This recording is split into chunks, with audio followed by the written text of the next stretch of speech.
Jay, they say you're muted. Oh no. Surely somebody wouldn't be pranking Jay. Everybody in chat is saying that you're muted, dude. Yep. Are all of us muted? Can they hear any of us? Interesting. This shouldn't be happening at all. Give me That's a moment. what happens. See, welcome to streaming. Okay, they can hear everyone but Jay. That is so funny. My sound was working properly before. The curse of the circus. This is what happens. Okay, they say we can hear you now. Yeah. Now they say they can hear. Whatever you pressed. Cool. Very cool. Technology. Good sign. Anyway, would you like to run that back and try from the start? Yeah, go back to the waiting screen. No one will know how bad your intro was the first time. Yeah, no one's gonna hear like the incredible, like horrible things he said right at the start of the stream. We were all like shocked that he didn't think, "Oh, you're gonna get canceled. You can't say that on a live stream." We were all just stunned into silence. I did say horrible things. We'll never know. Mostly about the creative Zune, which was weird. That's right. Yeah. Okay. My mic levels say they're doing things now. Okay. All right. Welcome everybody to what's left of us, the D&D live stream, where we have lots and lots of tech issues. We, like I said, we do this every month. You should be aware that I'm very bad at this bit by now. And sometimes.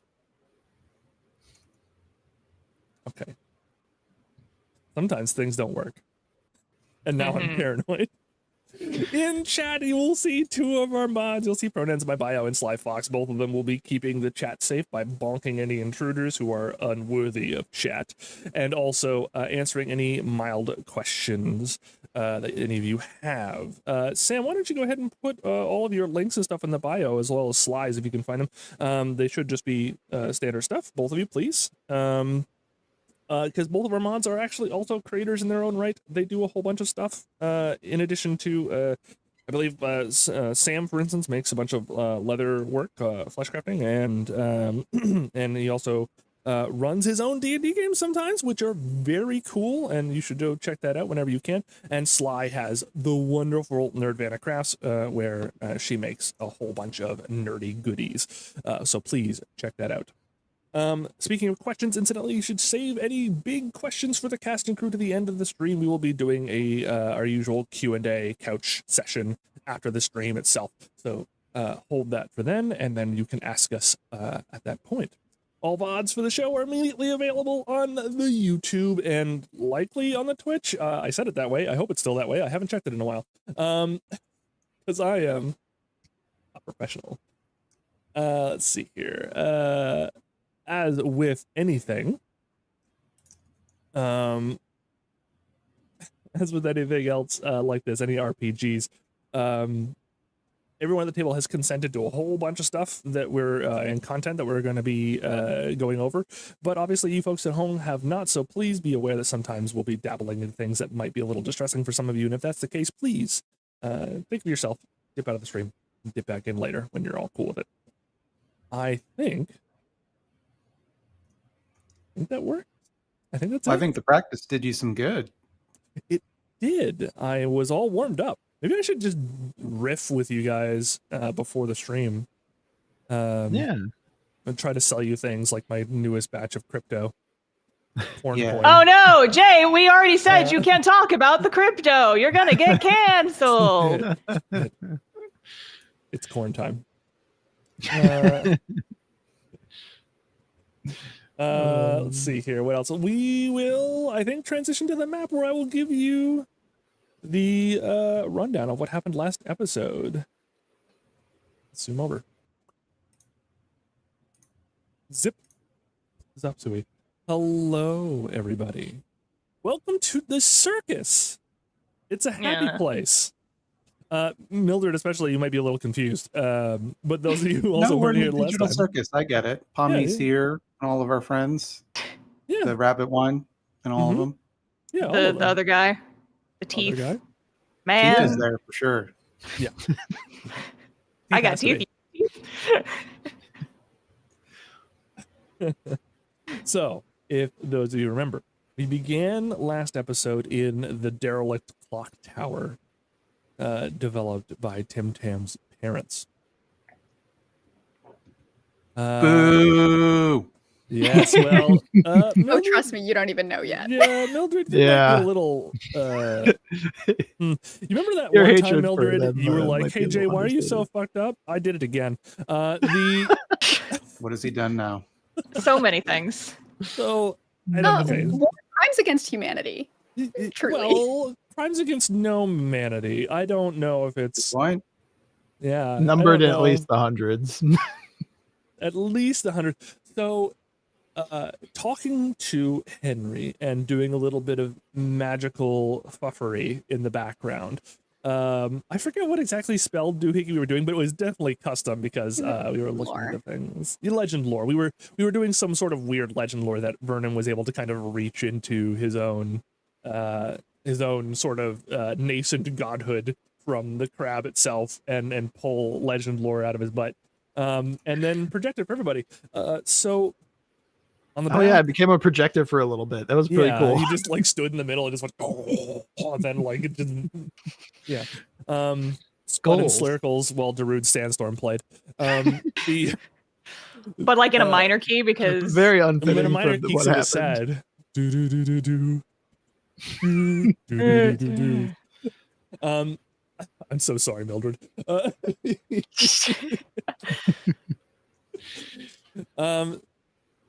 On the back of Henry, Tim Tam's supposed brother's head, was a tattoo with a number.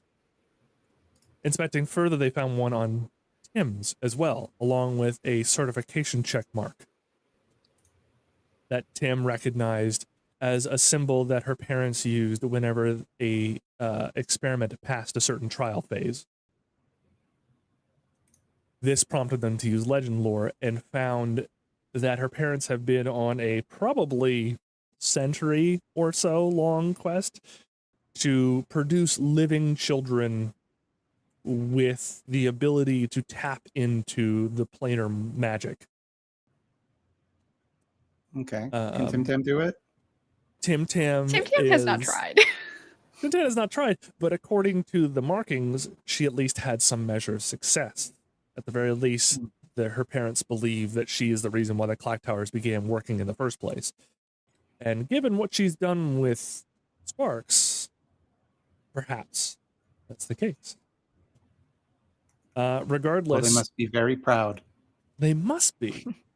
And warm and loving. But then you have to ask, like, what happened to all the ones that didn't? Like, if she succeeded, what happens to all the ones that didn't? Long, fruitful lives? Mm-hmm.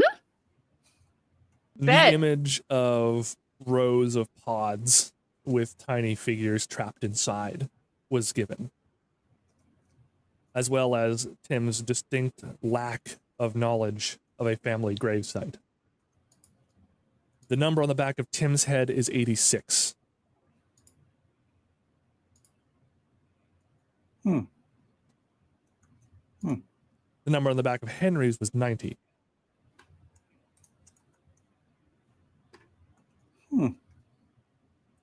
That's having some fun ethical science on the last episode. Fun Yippee! Ethical science. Do you think they got ERB approval for that? I don't think they even know what that is. They didn't even get Gnomesha approval for any of this. Gnomesha is canon now, incidentally. I run a game for a family that is playing in the What's Left of Us universe. They ran across a bunch of gnomes. I spat out Gnomesha on a whim. It is now a thing. Thank goodness. We have to have regulations somewhere, you know? Gnome regulations are wild, by the way. They're safe. Only one explosion per job site per day. They're safe. So just doing my breathing exercises over here. After that, they convinced Henry to come along with you because Henry being alone in this tower didn't seem quite right. I believe the plan was to go back to Tim's tower and see if the lab underneath her parents' place still exists. However, as you left the compound, the trees began to take on a funny shape and aura, and within a few swift moments, you found yourself clambering through a clearing, surprisingly to a fully set up and loud encampment. Henry and Maldorus were nowhere to be seen. And that brings us to now. What the fuck? Guys, I think I took a wrong turn. I'm sorry. Yeah, what the hell is this? And where are the others? What the fuck? Emery's like spinning around and looking around.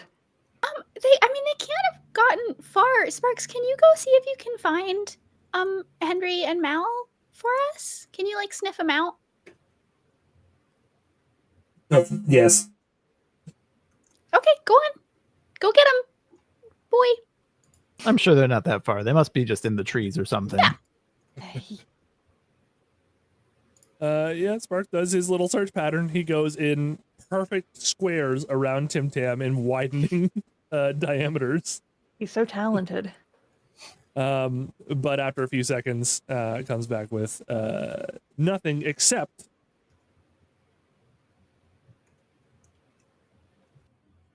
Henry Butterball, and points straight into the circus. Oh. Okay. Yeah, take us to him. Okay, what about Mel though? Did you not? Yeah, where is there like any sign of them, Sparks? None.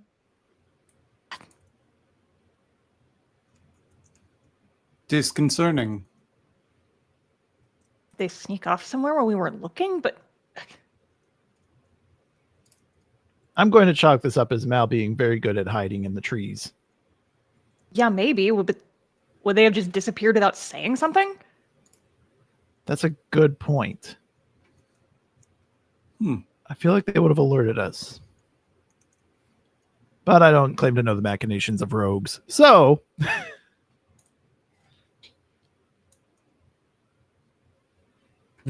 Well, I am hungry for some funnel cake, so what say we go inside? Okay, hold on. You see a giant weird circus in the middle of the forest, and you're just gonna walk in. This doesn't strike you as weird or suspicious? I mean, DM, no? does this strike us as weird or suspicious? Yeah, has Kim ever seen anything? Because she like knows these woods pretty well. Has she ever seen anything like this in these woods? No. Although you might be a little bit excited. This is the first time you've ever seen something like a circus that you probably have read about. Yeah, funnel cakes. I've heard they're really good. And there's like some sort of like meat with like corn breading on it. I don't really understand that. Oh, yeah. What do they call those? Corn schnauzers, yes. I was going to say they like make it out of dogs or something. That's more of like, that's a little weird for me. That's more of a new thing. Robot dogs or regular? I assume regular dogs because robot dogs. Mother, I wish not to be breaded. I'm not gonna bread you, honey. You're gonna be okay. Yeah, let's go. We need to find our friends also, but funnel cakes are also important. It's important to adventure while having deep fried carbohydrates. DM, I rolled a 15 vibe check. Am I getting anything weird off of this place? What's insight? Yeah. What's the vibe? What's the mood? 2 of our party members have mysteriously disappeared right as we found the circus. That's weird, right? Yeah. It's a circus. Circuses feel weird to be in general. I don't know if you've ever been to a circus. The vibe is odd. But is it like more? I mean, I imagine Emery's probably been to Emery's been to a circus before. Right. Yeah. Does this seem more or less like a Fey trap than any other circus? I think, to be fair, I don't think there's any of you here who would not be able to pick up the context clues of you walking through the high forest, a notoriously Feyish place, suddenly coming out in an area without some of your companions and having a mysterious circus in front of you. I think there is perhaps some context clues that most of you are picking up on here. I don't want to say that you're all need to roll for that sort of thing. I think you're all aware that this is a little awkward and odd. whether your friends are back in the material and just didn't go through the same portal you did. That's something that happens sometimes with Fey stuff. They could have gone through the same portal, ended up somewhere else in the Feywild. You have no idea. This is that's the problem with dealing with the Fey. They are so odd and random in ways that are not immediately foreseeable to anyone who hasn't been in the Feywild before. But there's a tinge on the air. In the Feywild? No. Seems like it perhaps might be. Or at least in a small temporary spur. Who could say? Excuse me, crab god? We're a little confused here. Okay. The new warlock stuff actually gives you the ability to ask your patron for something once a day. Oh, okay. I didn't read any of that, so If you would like to ask your patron something, the answers come in the form of yes, no, or maybe. So you have to be very specific. Okay. I like that he's just screaming "Crab God" in the middle of just at the entrance of the circus. So I'm wondering, what is this are we in danger? Like specifically in this circus, like is going into here dangerous? Should we avoid this area? For a second, your vision zooms out to overall crab levels, and you are the crab vision is quite interesting. You see, my crab senses are tingling. Your crab senses are tingling. You have a distinct need for small fish. You wish to scuttle. It is very. How is this different from normal? Yeah, you understand that you are peak evolution. But aside from all that, yeah, you're seeing not only that yes, this place is dangerous, but you seeing that you're in some sort of like little bleed through pocket of the Feywild that has kind of taken over this part of the high forest. You're not exactly in the Feywild yet. But if you're not careful, you could end up there.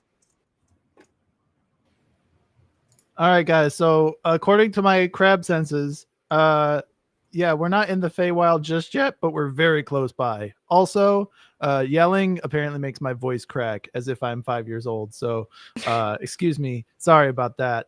Another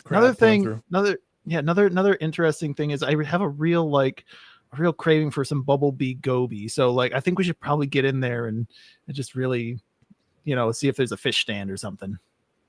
If you're having difficulties with your voice, I would recommend a honey lemon tea.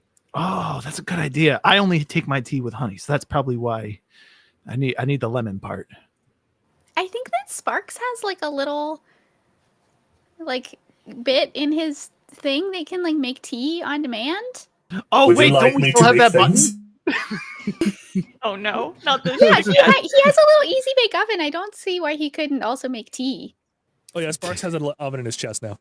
Yeah, he made a pie last time. The tea comes out of where on the dog? His belly. Okay, could be worse.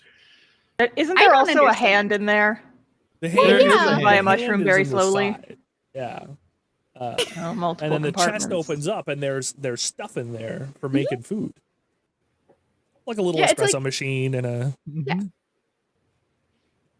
All right, we'll try that out. Yeah, let's have some tea, and then we can go check out and get some funnel cakes and some bread, dog meat, and see what else is there, and see if we can find Henry. Yeah, I'm gonna say not to rain on everybody's parade. I don't think we should eat anything here. Unfortunately, this is not a parade. That will be a challenge for me. Do you want to end up soul bonded to a fae or some shit? No. I thought that was only stuff that happened in stories. I didn't think that happened in real life. DM, would I know if that's a thing that happens in real life or just in stories? Because I imagine, no idea, but it is a thing you've definitely heard about in stories. I'm glad that you spoke up, actually. Yeah, I'm not glad, but generally. Okay, well, I mean, listen, Sparks we've has lots already of got plans. one member of this party who's in some weird phase shit. I'm gonna say let's not do anything that's going to get us any more involved. Don't give me that sad little look. I've never had a funnel cake. And I don't think that Fae funnel cakes should be the first one. Listen, when we get back to the house, I will figure out how to make funnel cakes, okay? But we're not gonna cake at home. We have funnel cake at home. There's probably a recipe book somewhere in that house that will teach us how to make funnel cakes that are not cursed by the Fae. All right? I know I'm always the boring one, but this is setting off so many red flags. I feel like we find our people and we get the fuck out of Dodge. I'm just saying, if there is a funnel cake, it will be quite a challenge for me not to eat it. Can you... I hear the wisdom in what you're saying. Yes. Can I do one of my... So I know I have an ability where I can, like, imbue something with, like, a really terrible smell. Could I pick up... Yeah, could I pick up a rock and have it be, I don't know, like, rotten eggs or something that is, like, nauseating? And make it just smell super duper gross, and then give it to Rathgirther and say, hold on to this and it'll make you feel gross and icky and you won't have an appetite. I mean, I kind of want to eat this rock now, but okay. Yeah, I was going to say, what smell does Rathgirther find unappetizing? Yeah, what's like the ickiest smell? I can make it smell like that. Smell from her backstory. Smell from her backstory has a lot of implications. I know, I'm just trying to think. It's just like something that reminds you of things that you don't want to remember. I don't know. Why do you think there are things I don't want to remember, right? No, I'm saying this out of character. Emery would have no way of knowing this, but Star does. The distinct smell of theater kids after a long day of rehearsal. That'd probably do it. Yep. Yeah. I'm gonna make it smell super stinky, and then you just like keep it, like you can like keep it in, like if you have a little pocket like up near your, or like keep it in a little scarf or something, and that way it'll, I mean, you're gonna feel kind of gross, and I do feel sort of bad about that, but you won't want to eat anything.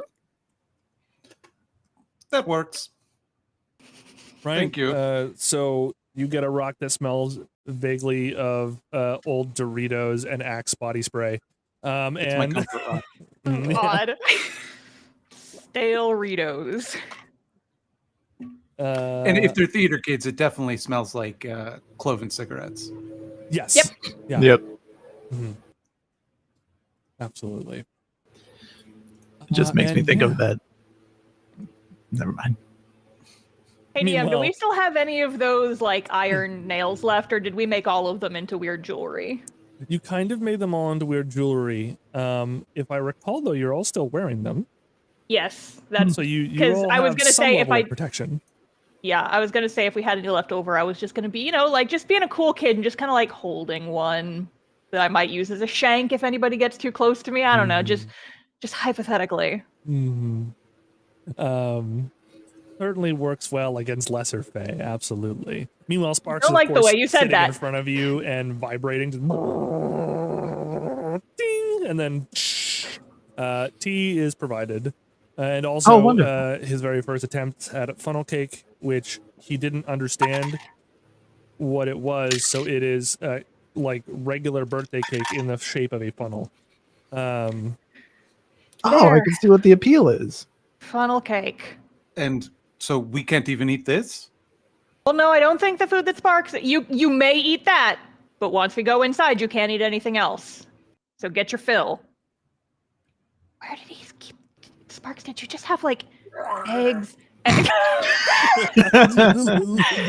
did you just have, like, eggs and flour just in you the whole time? Oh, okay, Emery, the thing is, Sparks is, like... He's like super magic, and I'm a little bit afraid to figure out like how much magic. I think there's some stuff going on with him, and like I'm a little freaked out by it. And so we're just not going to question it until we have to. My power can only be guessed at and grows every day. Yeah, that's basically what I said. Yeah. All right. I hate that. Why?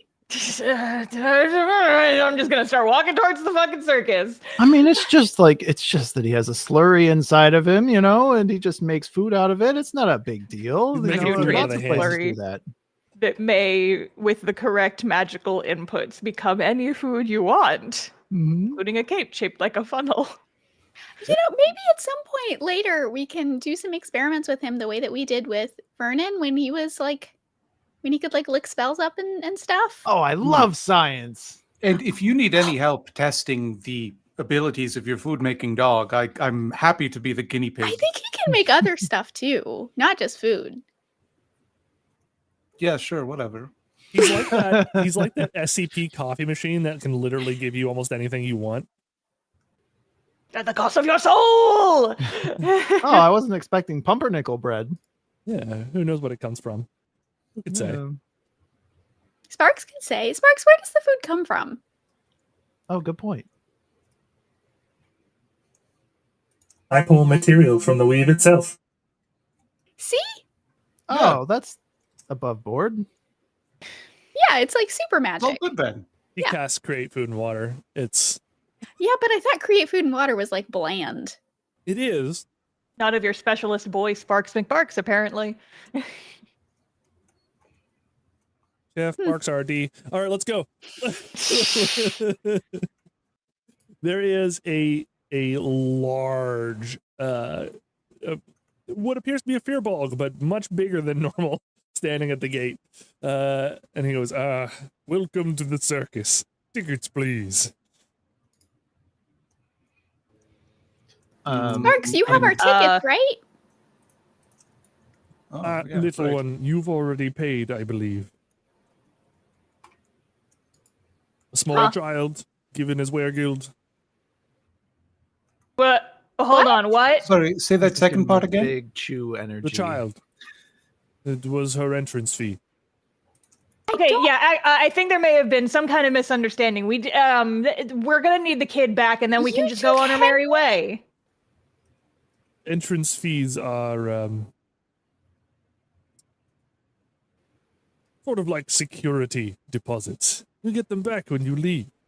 Okay, we're leaving. Give them back. Oh no, you must sample the circus first. One of you is paid at least. She must at least sample the circus. She does not have a choice anymore. Okay, let me go in. I can just like run around and then come straight back. No, absolutely not. No. You're not going into a spooky circus by yourself. Yeah, I'd like to go too. No. Well, not exactly what I meant, but sure, right. Better than nothing. Would the rest of you like to give something up for the time being? It needs to be something of, I sometimes forget. Material planners don't quite understand our ways. It needs to be something of significance. Okay, how much do we need to do before we can leave and get our boy back? And was it just him, or was there somebody else? Because we're missing 2 people. Ooh, only the boy was taken from your party. Fuck. All right, shit, fucking balls. I turned to the rest of the party. I'm like, okay, what the fuck do we do? I'm not letting Tim go in there by herself, but if they're not going to give him back until maybe we just go inside, we just stand in the middle, we stare at things, and then we leave. And they give us Henry back. I hate this. Try it, I suppose. I feel like that won't satisfy them, but we could try it. I march back over to the Fearbold guy. How much fucking time do we have to spend in this place before you give us our guy back? It's not about time. It's a circus. It's about experience. Okay, how much experience do we need to have? Because we're kind of in a hurry, and this was kind of sprung on us. We did not willingly give over a child in exchange for circus tickets. That's kind of fucked. You ever thought about that? I just manned the door. Okay. Who's in charge of you? My lord. Where is he? She And I'm is punching in my the big hand tub. into my fist. I'm going full Karen mode on this bitch. Let me talk We'd to like your to manager. speak to the manager. She is around. You will find her at the final show at the Big Top later this evening. Now, see, have you noticed that everything you say is like pretty vague? Maybe. Exactly. This is what I'm talking about. I mean, my name is Vegito, so Vegeta. no Vegito. I'm two fair bolts who loved fighting, mixed together. We're both vague people. Or you're the vague Dorito. Dorito. It's like a burrito, but you can't figure out what flavor it is. It's really weird. If you are entering, you must sacrifice something to be given back when you are ready to leave. After, of course, each of you has had an experience, a memory, you see. Guys, I'm scared. Yeah, I think that's appropriate. There's no reason to be scared. This is the most ethical Fae Circus running around right now. We barely even Shanghai people. See, they're Fantasy trustworthy. No, I think that is actually rather untrustworthy. Well, they said they barely do it, though. But that's still like they do it a little bit. I feel like you got to play the percentages here, you know? Okay. Well, we can all say what percentage we'd accept. For me, 0. I feel like I'm pretty good at reading this kind of thing, so I would say 15%. And I love the confidence, first of all. I love that. Great. Great for you. Real growth. But I specifically think it's actually something you're quite bad at. Like you I don't know personally. why you'd say that, you know. You don't. Nope. Okay, cool. Here's the thing. So like these guys are admitted to doing a little bit of kidnapping and also seem to think they own our friend's life, right? That seems to be the point of order. Yeah, not a fan. And that, like, shit like that, you know, you can't trust people who do that stuff. No, I don't know. I mean, I used to have a bit of a background myself, if I'm being honest. You know, I used to do things that maybe would be considered, you know, not above board, kind of, sort of, you know, and I haven't done anything to you all. That's why I don't really trust you. You see. Oh, but see, you're in the 85% who don't get shanghaied, whatever that means. DM, there's a whole thing about like Fae and contracts and bullshit, right? Because part of me, what I'm thinking is maybe like we get it in writing that they will give us our shit back after when we leave. Yeah, the Fae aren't really big. The Fae aren't really big on writing in general. They're not like devils where their contracts are like you can read through them and all that stuff. There is sort of like when you make a contract with the Fae, there is sort of like a metaphorical and a literal sense of things that are going to happen, right? And there are rules. Actually, you know what? Emery would have been relatively well read on this subject because obviously she was a fantasy buff as a kid. Why don't you give me a history check? And also, I believe if Raptor wants to risk delving into her past a little bit, she could probably also make a history check. That is a 9. The fantasy books are not helping me. No, you're just much. mostly remembering all the bad things that happens to people who cross the Fae. I wouldn't stall for time because I forgot to log into D&D Beyond. No, never. So one question I had about this situation, is that I don't really know a lot about who this guy. Oh, you know what? Actually, no, I figured it out. I got it. That's a 12 on that history check. It's a 12. I think with a 12, you're a little bit more aware of at least what the material planers think goes on with the Fae.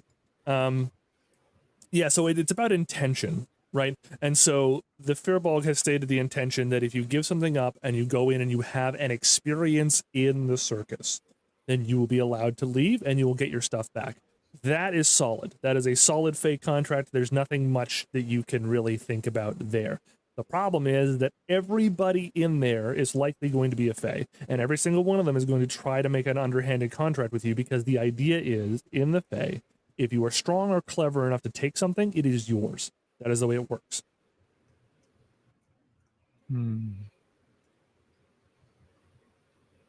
Because I guess the legalese we need to get into now is like, they have taken a child from us and we need some kind of guarantee that we will get the child back. Because I don't know if we can trust this guy at his word. The guarantee is the doorman's word that you will get the child back as it was used as an entry fee.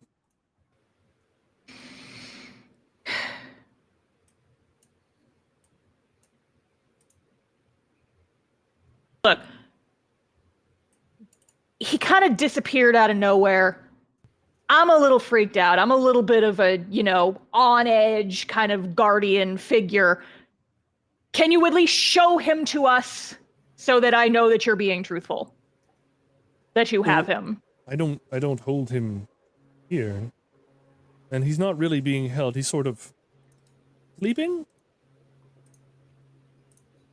Well, I mean, that's the thing, my guy. If I don't see him, how do I know you actually have him? That's a good point. Because he just kind of disappeared, and you're just expecting us to take you at your word. I would like to. There's actually a lot of, signifiers that make you deeply untrustworthy. Because remember how I said about you being vague, right? Yes, it's my name. Yes, Vegito. That so it could be that you're doing some underhanded shit we don't understand. No, my job is to mind the gate. But you also take the entry fees as part of that, and the entry fees are the people that you have taken. If people are offered as entry fees, yeah. Okay, so I would like a guarantee that you, one, have Henry, and two, I want to see him. I want to know where you're keeping him so I know that he's safe. I will show you where the boy is. And he puts the staff that he's holding, he puts it on the ground, and it splits open in the middle. And you can see a sort of little tiny extra dimensional space where there's a bunch of jewelry and knickknacks and pets and things that people have found important to themselves over time. And there's Henry just kind of, he's not asleep, but he's clearly not lucid. If you get my drift. No, so you won't even remember his time here, probably. Which is a shame. Okay, well, great. So There's now that you've shown him to circus. us, you can very easily just reach in there and grab him, or I'll do it myself. This is an image. This is not the actual space. Try to reach into it. Your hand bonks off of some magical barrier. You're like, that's just, and he does it to himself too. He's like, see, I can't. I take the things. I'm not trusted to hold the things. Who does hold the thing? Your boss? Yes. And she is where? You will see her later underneath the big top. And she is where? And I'm just I'm kind of punching my hand a little bit, and I'm showing off the little iron ring I've got on, and I'm like, she's where? You better tell her. I can't control her when she gets like this. He's looking down at you. You're up to his waist, and he's like, she goes where she wills. She is this place. You don't know how the Fae work very well, do you? I know that I'm getting real fucking irritated. Would you like to come in and ease your irritation with some of our fine entertainment? Yeah, you'd like that, wouldn't you? Very much. That is my whole job, yes.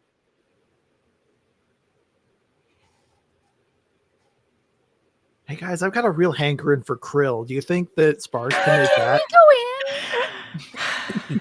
You can go in, by all means. Yeah, I guys, I want to go in. How long do we have to stay? I know you said it's a whole like experiential thing, but let me be clear that we are doing this against our will. We do not want to be here. So what is the bare minimum we have to do to get in and get out? You have to have an experience. I hate you, Vegeta. Right, but what counts as an experience? Like, you know, I've technically had an experience if I walk in and I smell funnel cake, you know? That's true. That's true. Allow me to be a little more specific. I'm supposed to. Yes, Oh, that'd be you great. can be Yeah. more specific. It's humanly possible. Amazing. It's fearbogly possible. All right. I should have seen that one coming. Well, you see, I'm not in charge of the way this works. That is, once again, my mistress. However, in terms of making information available to you before you make the correct decision, barring, of course, your little person here who has already made her decision to come in, an experience is the creation of a memory. Fond, frightening, something strong, of course. It has to be a certain strength of experience. It's hard to put it into words that material planers would understand, honestly. You don't live your lives by that sort of quota. You mostly... Is it money? It's money, right? That you all like? I can't remember. Like is a relative term. I love it. I like not having people from our party just whisked away from us. That's my personal thing. See, I'm feeling also, you know, that this is qualifying as an experience because, you know, even though we're not technically in the bounds of the circus, I'm going to remember this for a long time. Yes, and I very much appreciate that. That goes to me specifically. It's an experience that I get to have as me, which is lovely, but unfortunately it's not part of the circus. Oh. Yeah, well, you know what sometimes stays with you even more than a memory? Bad Yelp review. Listen, Fantasy Yelp no longer associates with this circus for a reason. Oh, yeah, you got too many bad reviews and you just shut the whole page down, huh? No, they were being unfair. All right? We had some of the best breeded dogs in the entirety of the Feywild, and they were not fond of them. Do any one sparkle reviews? Exactly.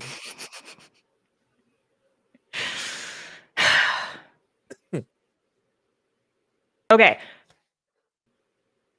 What you guarantee us on your life that we get our shit back, whatever our entry fee is, we get that back when we're done having an experience or whatever, right? Every Fey guarantee is a guarantee on the Fey's life. I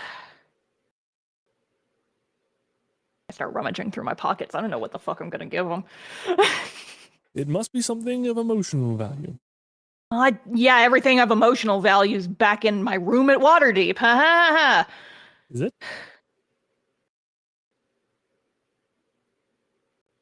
I mean, I don't really have much of current sentimental. Oh, I guess it's not on my inventory sheet, but I know one thing. I've got the little rocks that Tim made me. You take it out. Hey, Emery, you're the best. You're so great. Yeah. I want to clear. I have 2 of them. I'm only giving this bitch 1. Which one? The first one. There's a second one that she made where it's like more serious. That's right. And only I know the contents of that one. That is true. And so I'm giving the sillier, cuter one to the guy. Ah, great sentimental value. Perfect. And he closes his fists and it's gone. Ooh. That's incredible. I can do that too. Can you? Yeah, I'm not going to show it off though. It's not a parlor trick or anything. Get wrecked. Fair. Anyway, here's this little bag of sand that I've been holding onto for a while. It's from my first shop all the way over in Anarok.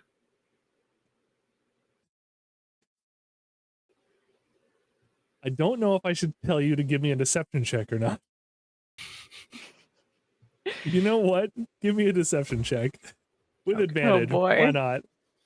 Oh shit. Okay. So that one is a 16, and that other one is a 28. So 28. On a 28, at the very least. Sorry, 26. I lied.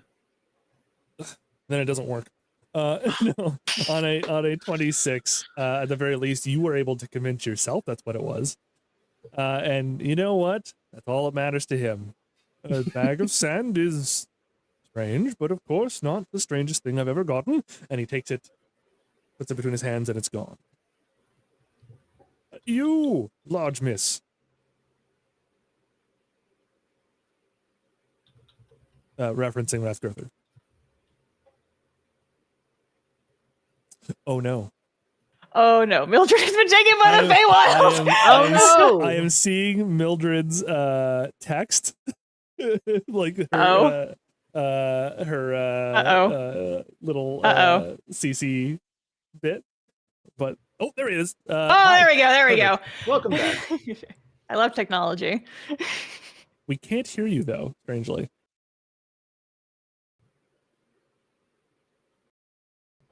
Technical difficulties, they come for us all. They do come for us all. Maybe try disconnecting then and hop back in. Maybe. Yes! Rathgurther's been taken! Oh no, that makes 2 of them. The furball just takes Rathgurther and crushes her between his hands. He's gone. Oh. Uh-oh. There we go. There we go.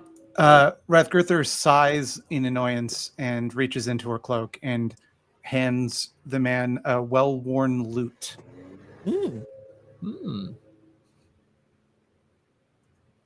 Yes.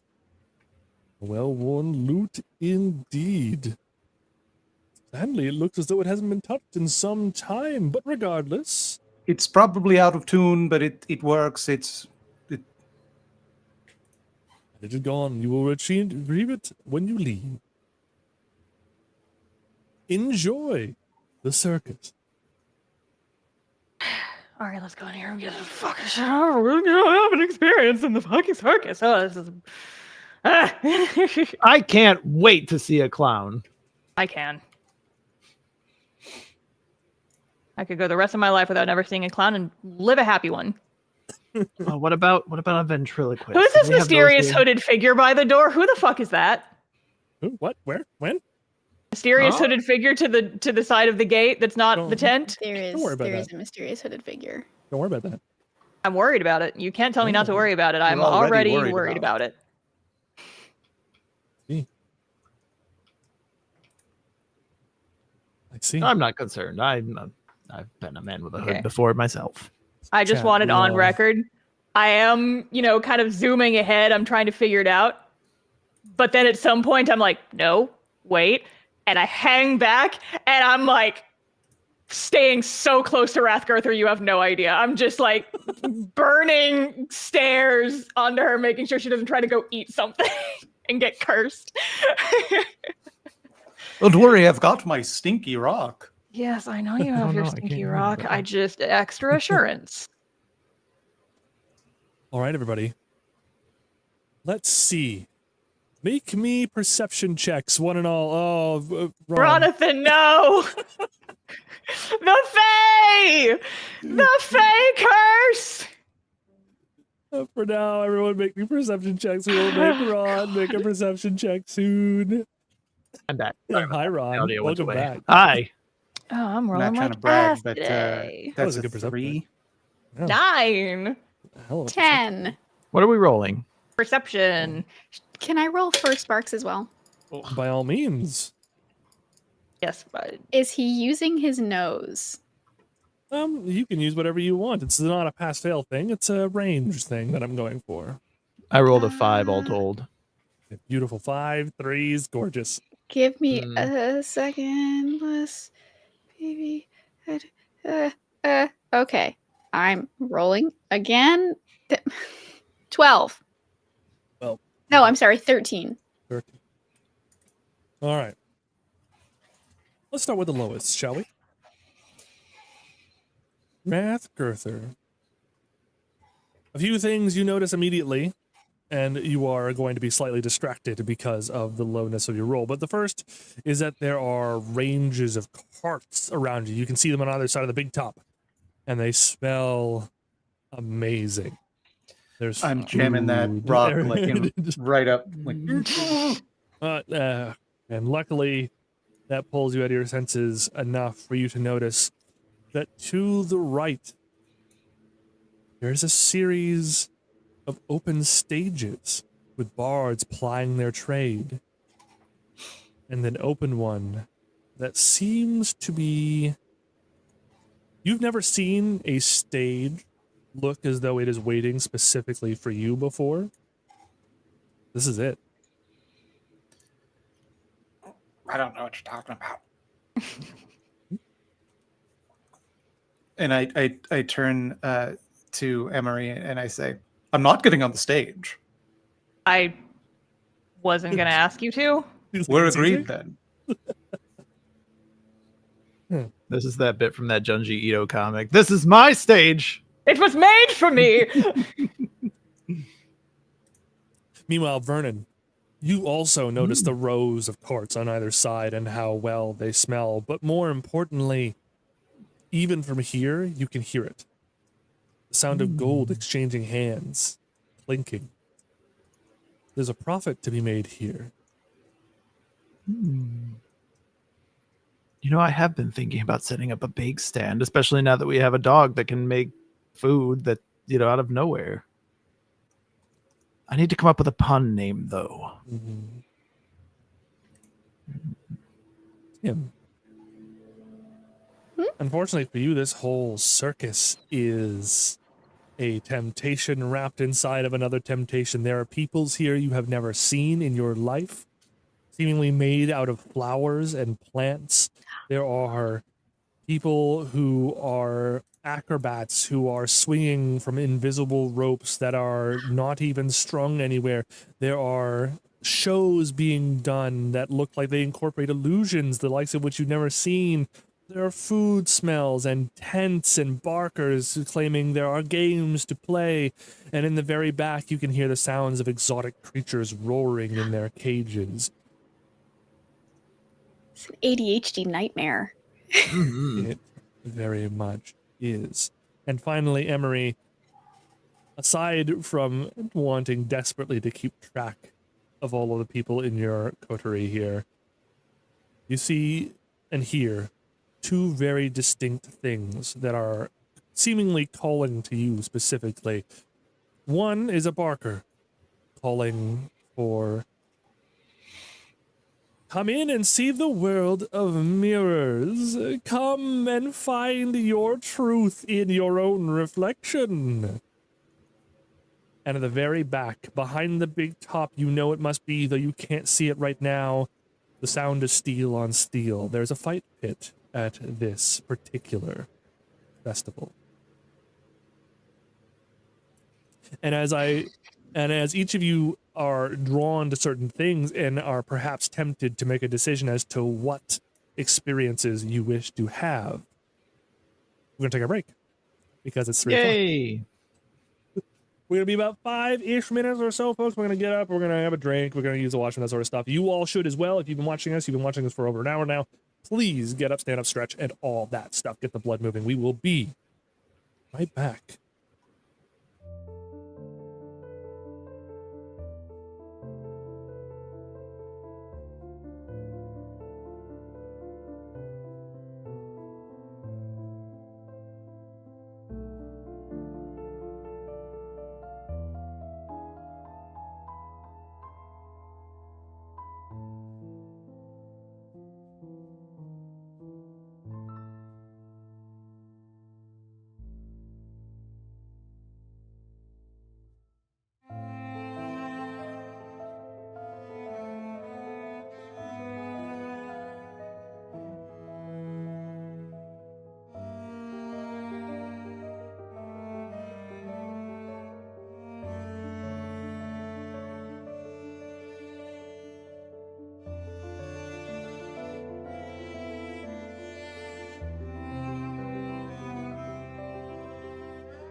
Welcome back, everybody. We are in the circus. Have you all made your decisions? You can go to the same places, obviously. You can pick the same things if you wish. I'm following the rest of the party like I have them on child leashes. For all we know, you actually do.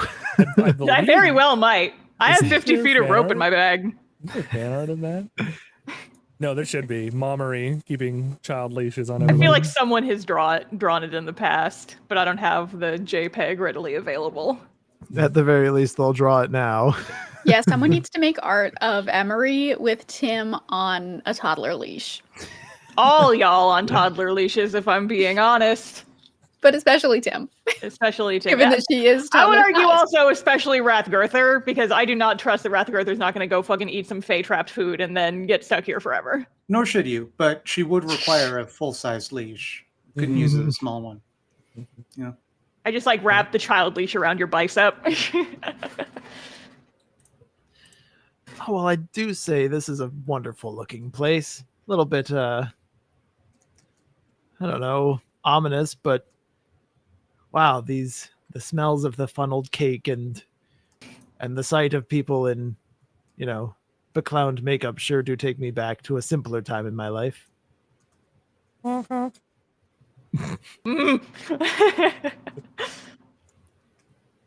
best Chuckles impression incoming. I think that you can all tell that Tim is like vibrating with how excited she is. She's just like looking at all of the things around her like, oh my gosh, and there's this, and there's this other thing, and there's this other thing over here. I think she might just run off. Tim, no. In which direction would you like to run? You can just take your character and go somewhere. Yeah, I think you said that there were, I mean, you didn't use this word, but you said like people made of plants and stuff, like dryads or some shit like that. I would like to go see them. I think she's that like ADHD, like I'm gonna see the prettiest, sparkliest thing and go toward that. And I think for her, that's people made of plants is the coolest for her. I don't know where that is, so you can take her there. You could follow the light if you wish. The nearest encampment is over there. You and Sparks rush off. This will be an opportune time for another one of you to rush off in the other direction. No, I am grabbing the other two, and I'm like, we are not splitting the party. And What? But the capital, it's accruing. Yeah, we can do that with the whole group. I didn't want to share money with everybody, but I also didn't want to do it. Do either of you want to make a break for it and force Emery to roll against you? I would much rather not get my ass kicked by Emery, so I'm just going along with it. But boy, howdy, Vernon, think of the steal. money. Think of the money. The urge to thieve. Which are you more afraid of, the Fae or Emery? Currently Emery. Good instinct. Emery catches up with the two of you in tow, if that's what you so desire. Tim, you are sitting around. There's a bunch of like circus performers that are kind of on break, and yes, there's several of them that are just made of wood and flowers, and they're like dryad-esque folks.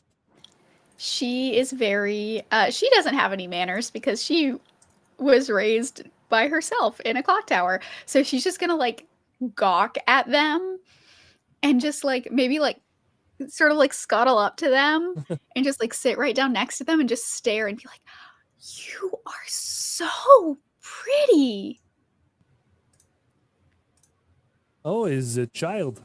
Hello, little person. How are you? Hi, are you like a real plant? Are you a person? I'm a plant. This person incidentally looks like she's made of an orchid. She's like she's like flowering out in very specific ways, and she's got a very, very like ridiculously thin waist. Like no other humanoid would have a waist that thin. And she's like, I'm a real person. Then from across the fire, like one of the guys made of like a solid block of oak. It looks like he's just like, he's like, She's a real person made of things and everything. Do you not have people made of... You don't have dryads. Where are you from? No, I didn't even know that you were real like that. I've just like read about you in books. I didn't know that was like a real thing. And I think at this point, like when all of the other party members catch up, she's like, look, these people are plants. These are plant people. That's so cool. Hello. I just wave. You're the most beautiful person I've ever seen in my whole life. Well, second most people. No, Rathgartha, you're really cool, but like, this is a flower person. Vernon and Rathgartha. Rathgartha, once again, very close to you. There are more stages. Pardon me. There are more stages. Strangely. And Vernon, there's another row of carts here. God, the sound of money is just almost overpowering at this point. Do you all hear that? Is it just me? Hear what? The scrape of coin against coin. I'm going to stop you right there, Vernon. I'm not getting on the stage if that's what you're... What? I simply won't do it. I'm sorry. I can't hear you over the scraping of metal on metal. It's so strange. I look in the direction. Oh, sorry. Very faintly, you swear you hear a grateful crowd calling for an encore. Jay, what is this scrungly little animal that they have with them? This cat? I'm scared about that too. No, the thing on the other side. Obviously. Oh yeah, what the hell is that? Oh, that's what is that? Shit, I used to know it. It's a Grimalkin, I think. I believe. I was like, this is a cat. What are you talking about? What is this scrungly little animal? Tim has never seen a cat either.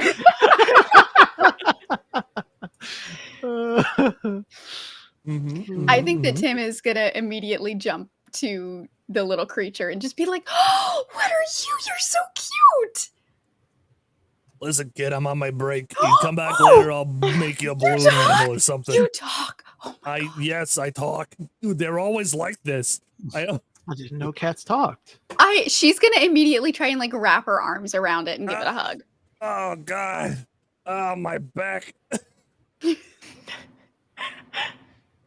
Why does it talk like a geriatric old man? I love it. To me, it kind of talks like, it sounds like it's the star of the circus. The star of the circus. it's Grimalkin. It's Grimaldo. Star of the circus. Oh boy. I got massive lower back problems. Oh. Oh my God. So yeah, honestly, it was either that or I was gonna do one of those little like anime sidekicks, snarf snarf. But I decided against that. Okay, but an anime protagonist or a little sidekick that sounds like that though. I'd watch that show. Hey, you want magic powers, kid? The anime sidekick was Bobby Duke. Hey, sign a contract with me or something. Save the world, be a magic girl. I don't know, fucking know. Shonen protagonist always so loud. My tinnitus.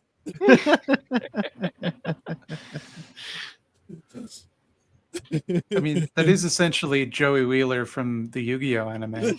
Oh no, you're right. No, we're crossing all the streams. Oh, you. Oh, that's why we're having so many tech issues, because we're crossing the streams. Oh God! Please don't use. Somebody put all these cards in my computer. Who could have done this? What does Pot of Greed do? Okay, so Redgirtha, you are strongly resisting the urge to climb up on that stage. I'm just huffing my stinky rock, trying to keep all my concentration on that. They call this one Stinky Rock. It's potent. Why don't you roll me that wisdom save then? Oh that's no. The case. Actually, wait a second. I'm so sorry. This is all Fae stuff. You're making a charisma saving throw. Oh, that's much better for me. Yeah, I know it is. Makes me sad, but I have to be fair.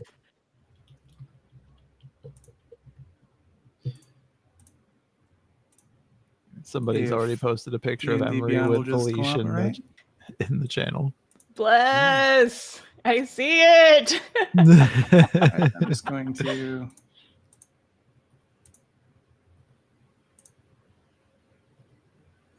I want 19. 19 is very good. The sound of the crowds die down a little bit as you huff your stinky rock.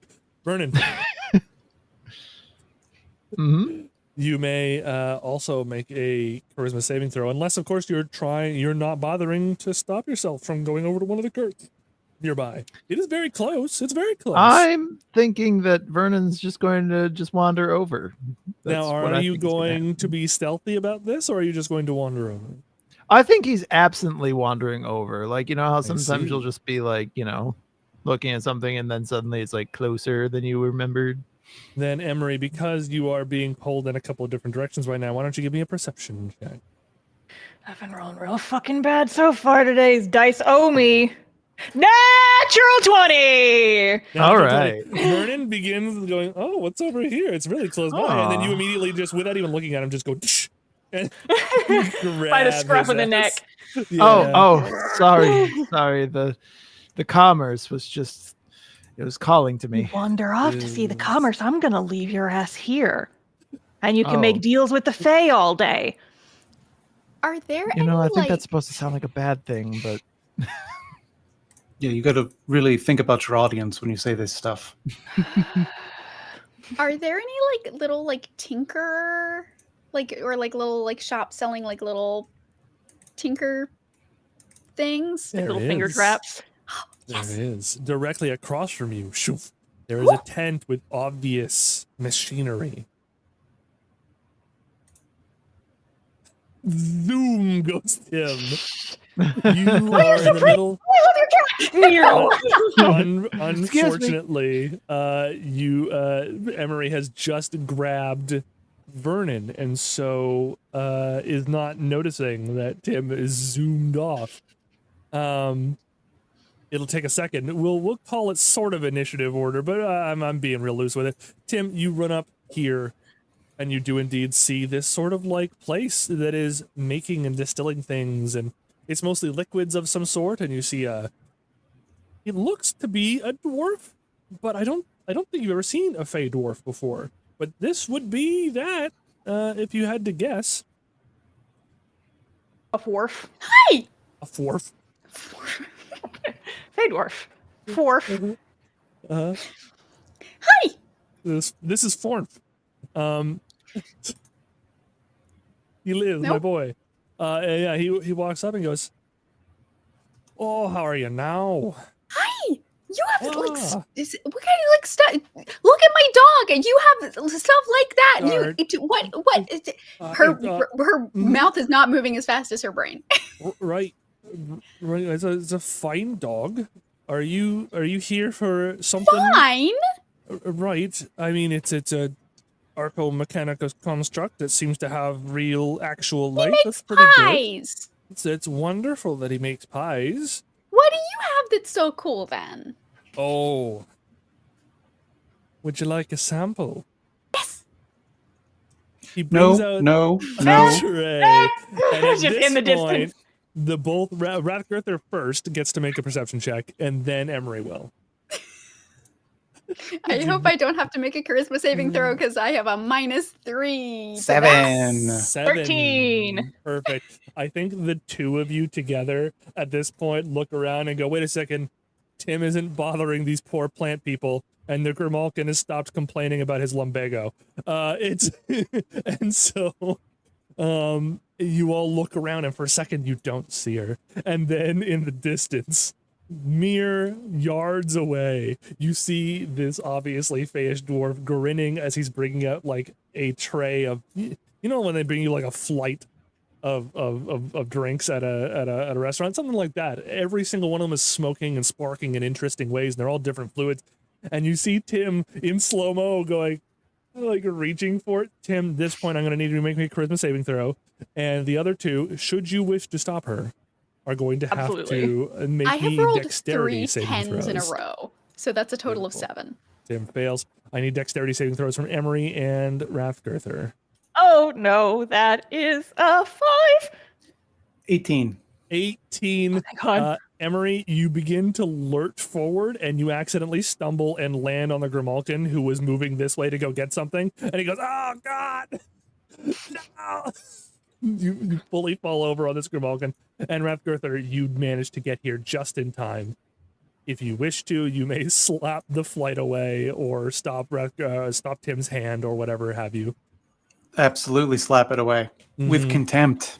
Hey, that's not mine. No, that's hardly yours to slap. No, if you want a sample, you can wait in line. First of all, never tell me what to slap. Secondly, you're clearly trying to ensnare and ensorcel this innocent little gnome. And I won't have it. He's a full-grown adult. Yeah. Debatable. There's been a lot of back and forth on that. He's older than you are, Orcwoman. Unlikely. I'm a good judge of gnomes, let me tell you. Wait, okay. Can you explain that now that they're on the ground? What are the things that you make? You notice some of them are eating clear into the ground. Just the whole like, oh, there are several different potions that are meant for several different things. Emery at this point catches up. Emery, you have money. Can I buy some potions? What? Jesus Christ. I don't have any money. Yeah, because we're not gonna come home with anything. I don't think these people deal in money. They like slurp years off your life or something. These are all experiences. You knocked over 4 or 5 of them. There is first ride on a bicycle. There is flight. Actual, flight as if you can cast flies. Most of us can't, but it's good stuff. This one here is eternal torment in the first circle of one of the hells. That's the one that burned into the ground. And then this one's obviously, yeah. And he's naming off all these things. Vernon, you were left on your own. Oh God damn it! Do you wish to resist, or are you going to go towards commerce? Now that I've been yanked back to my senses, I kind of feel like I need to remember that Emery might kill me if I decide to go to the commerce. So I'm going to try to be good. Charisma saving throw. I'm going to try to behave. Oh, I don't think I'm going to behave though. Hold on a second. Let me take a look here. Charisma saving throw. That's an 11. And 11. Unfortunately, on an 11, you find yourself before you know it, not just in the row, but manning one of the carts as though it was your own. Oh. And aside from there being formerly pies, as soon as you reach it, the pies are exchanged with instead scarves of the finest material. It's about time I went back to that store where I bought all of those scarves back in episode 3. They're all here, and there is someone looking at some of your scarves with a handful of gold and going, my, these are fine. Wares? Do you make them yourself? I absolutely do procure them. And put a sticker on them that say made locally. Wonderful. And there's nothing terrible associated with these, is there? No. You were going to have to make me a deception check and then a charisma saving throw, but don't tell me what they are. I'm going to go back to these two for a moment. All right. So this guy keeps naming off different experiences, and some of them do sound wonderful. However, he's like, and 2 of them over here, don't worry about them. If you want them, you can drink them, but don't worry about them. No, but what are they? I'm worrying. What are they? Damn. Well, all right. Well, this one here gives you eternal life. And the other one? Okay, but what horrible cost does it extract? Oh, I know shit like this. This is some sort of bullshit morality lesson. it That is. only happens in stories. This is real life No, Raptor. This is not a How story. many times do I have to tell you, He's Tim? right. All stories have actually happened. Oh, she's yeah. She's right about the costs. It's all a trick. If you ask me what each of them cost, I'm supposed to tell you. That's the idea. Each one of them steals a few years off your life and gives them to me. And the eternal life Mhm. one, what does that do? The eternal life one's a funny little workaround. You have eternal life, but so do I, and you're chained to my store forever and ever. Yeah, see? That See? sounds actually like a fun time. No, it it doesn't. I think you and I have very different definitions of fun because that would be great. You get to hang out with this guy all the time and make potions. That's like great. Okay, Tim, there is a difference between having a cool job and slavery, and we can talk more about that at another time, perhaps. Not if you think. And then we're going to have a More long important. More about how we important. cannot trust carnies. I mean, I would be insulted, but I literally just tried to steal years off of your life. So Yeah, you sure shit did, bud. Yeah, and but feel free to be insulted. It was absolutely an insult. Listen, the person at the front gate said that we have to have experiences, and this person is literally saying have an experience. Yeah, not an eternal one. Not all of them were eternal life. I have to tell the truth when asked. That's sort of my gimmick. Is that your gimmick, or everybody in the circus's I gimmick? feel There like, are like, several of us who have the same one. I kind of get down on his level. I kind of kneel a little bit. Right. Where do you keep the people that you take as admission? We don't know. The mistress keeps them. Where's the mistress? We don't know until the show, the big top. Ah! She just like turns around and just like yells into the circus. It's like, I hate this fucking place. Yeah, I got a question. Yeah. Is there any way to get out of here without getting completely bamboozled? There are a couple of places here that don't take things that mortals would consider particularly terrible. For Like? instance, well, the mirror place just down the road. You might be a little emotionally scarred, but it doesn't actually take years of your life or enslave you or anything like that. Great. Well, I'm emotionally resilient. I think we can all agree. So let's do Right. that. It's the I've same been through thing the with worst the possible thing that could happen to me, stages. so That's interesting. Can I bottle that? the worst thing that's ever happened to me? Yeah. Will it take it away from me? Will I like forget it? No. In fact, it'll make it a little more intense, actually, because every time someone else experiences it, you will too. So, Well, so no, listen, I was gonna ask, do you like franchise? Like, if I got some of these potions but didn't drink them myself, but like use them against my enemies, like is that like allowed? that's not a bad business idea. Right? You know what? I'll think about Where's it. Vernon? I need to tell Vernon about Come this. He back would to- be so you proud all of instantly realize that Vernon is not with you. Fucking shit. I turn to Emery and I say, is this what it's like for you all the time? Constantly watch her. And I point at Tim, go stomping off to go find Vernon. And No, you because can like make- especially if you're just with this circus, like I travel around all over the place, so like I could get a whole bunch of people for you. these Don't people let I don't see listening. the downside. Emery, you are going to have to make me a survival check to see where Vernon went. In the meantime, 19. Vernon, 19, perfect. You do eventually find him, but for the meantime, Vernon, you are attempting to make sale after sale after sale. You've already sold a couple of scarves at this point. You have some silver in your hands, very nice stuff. Actually, no, sorry. No silver. I'm dumb. This is the Feywild. You have gold. Yeah.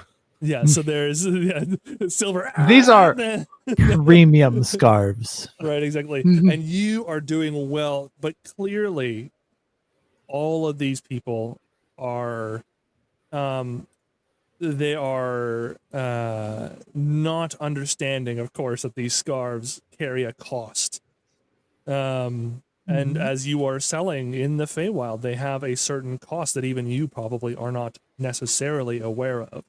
Can you make me another charisma saving throw?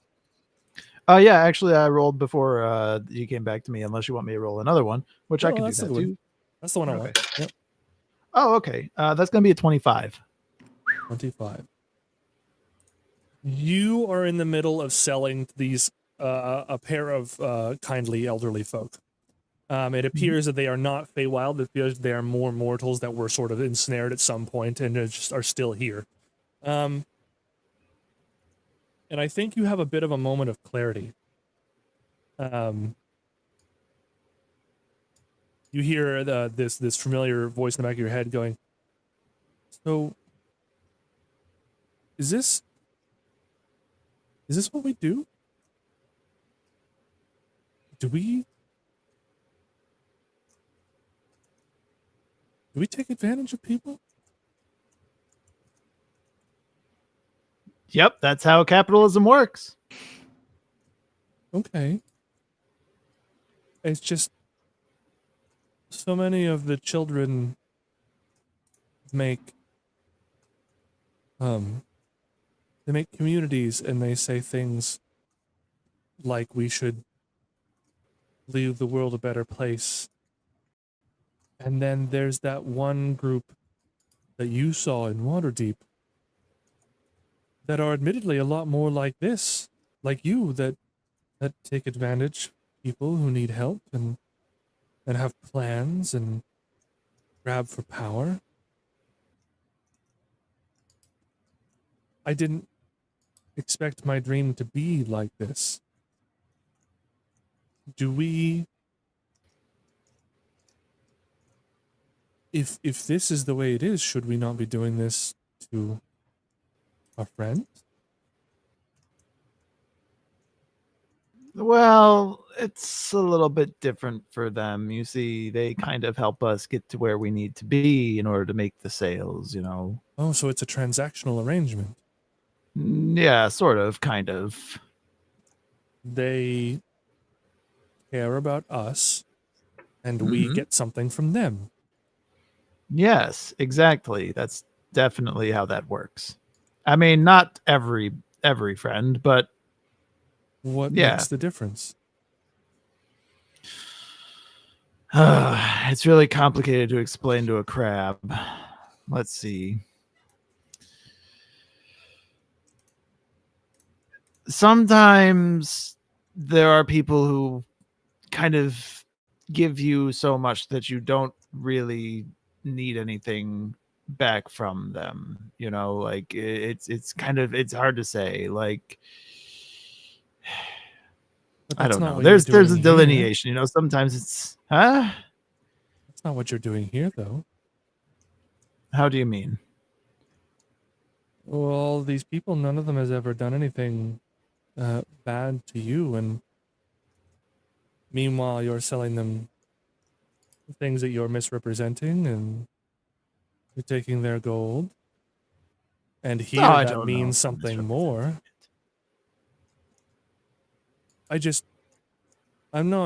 don't think I have the understanding of the world to know if this is bad or not. That's why you're here. So if this is good, then we should be doing more. Yeah, but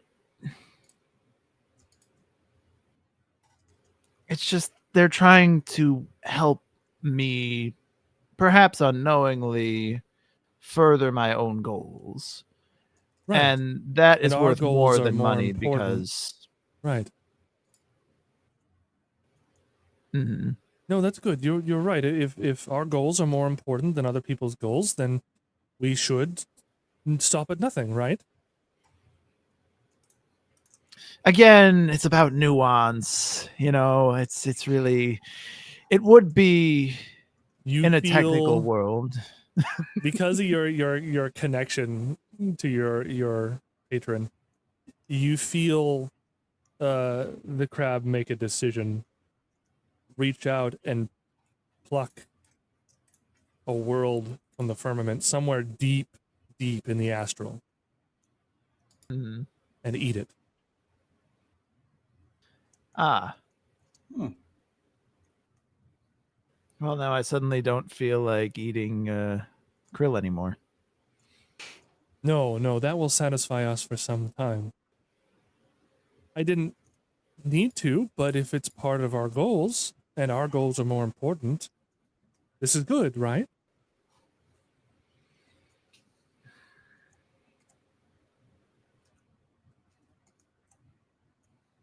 I mean, somehow, in some ways, it's good for us. But I guess what's good for us is not necessarily good for everybody. At this point, But Emery makes her way up to you. Emery, you see Vernon standing at a cart called the Necromancer Incorporated. And on the cart is a series of frayed and hole punched cloth, some of which are clearly soaked with blood, just sitting there. I honestly don't even know how much attention I pay to the scarves. I'm just going around and I'm grabbing him once again by the scruff of the neck and I'm dragging him away. The fuck are you doing? I said don't split up. Sorry, I just Just what? had a whole thing going on there with the voice in my head. Wow, these rags have not been Actually, you guys laundered at all. Vernon, as you gaze over the blood-soaked scarves, you hear the sounds of millions of people screaming as their world is eaten. And we're going to go back to these two who are sitting here talking about different experiences. Yeah, so like, can I just like have some of these and then I can't give it to you, but why? well, because I got to work out a proper contract. You know, technically these are contracted to the mistress, and they got to work for the. You know, I've got to think about this. You're here for a little while, right? Why don't you circle back around? I'll have something built up by then. Okay, yeah, I think we're all gonna go to the mirror place because you recommended it. Yeah. Well, okay, it's like the softest thing here, really. That are the stages. So I we could do the stages. I'm not getting on. I don't know why everybody's telling me to get on stage, but I'm not. I wouldn't. Why would I? Because you're I'm so a Viking cool. or something. Well, I don't. What does that mean? What? What? I'm not. It's just I don't. It's not. You know what it is? I don't like public speaking. You've frightened given of so it. many grand speeches before. In fact, I had one of your monologues memorized for a while. I would just like tell it to myself to like psych myself up. Yes. Well, those are all spur of the moment type things, and it's different. Yeah, so go on stage and improv. You'll be great at it. No, stages. I don't. It's not. Let's just go check it out. And I am like hyperventilating. Like, no, not gonna do that today. I need you to make me an actual wisdom saving throw this time. As you begin to hear the crowd once again calling for an encore. This place sucks. 27. 27. What the fuck? Yeah, she really doesn't want to do it. Oh, yeah. Again, you begin hyperventilating a little bit. The walls begin closing in. You start remembering. You can almost feel a script in your hand. And then you just kind of take a moment. Breathe. The sounds fade. And you're back. And Tim looks a little disappointed, but I think even at this point, Tim, you notice the sweat pooling on her face. I mean, or we can do the mirrors. The mirrors are fine too. Yep, mirrors are good. Love mirrors. Love to look at myself. You have like a very like impressive physique. Yes, I do. Yes. Mm-hmm. Anyway, let's find the others and go to the place. Camera pan slightly to the left, and you just see me with Vernon just like dragging him. I'm just, I am so fucking I am going to need a charisma saving throw for both Rathgirther and Tim to see if they go when they find the others first, or if they just go directly to the mirrors. Oh, good. 16 That's total good. because I rolled a 19. 18. Beautiful. The both of you do indeed control yourselves, whip around, and absolutely see Emery stomping back towards you with Vernon in tow. Vernon looking probably a little pensive, I'll say. I mean, I know he's a pale guy, but he looks even paler than normal. What's up, Vernon? You're looking pensive. Have you guys ever heard like millions of voices all screaming in unison as their world is eaten? What? Not that I I'm mean, aware of. that was like a similar sort of energy to when I was in your head and I saw the end of the universe encroaching. Ah. Anyway, let's go to these like Oh, I forgot about self-reflection that. mirrors. Yeah, we do a lot of stuff. Yeah. We make the most of our time on this plane. I just took a sip of tea. You're regretting that now, aren't you? We do a lot of stuff. I need that on a t-shirt. You wander off. Step right up. Mirrors, mirrors, one and all. Please come on inside and see your truth. One truth for one person. Okay, do you I'll guys go think first. this counts as an Hold on, experience. hold on. What does the truth cost us? The truth is the cost. Some people can't take the truth, you see. I'll do great. Can my dog come with me? As like emotional support. It's another living being. I think it would be tested separately. Oh. Okay. Okay, then I'll go first. She sprints in. Yeah, I'm okay with this one. She sprints in and immediately disappears. You all can see clearly inside of the tent. Gone. What the fuck? Hey! Who's next? Hey! No, where did Tim go? She went to the to the thing to get an mirrors. experience. That's Yeah. right. She'll be back in a moment, probably. We will wait. Sparks Very rushes well. in. Sparks also rushes in. The Bork? one thing you didn't have on a leash is the dog. Let us go to the mirror room.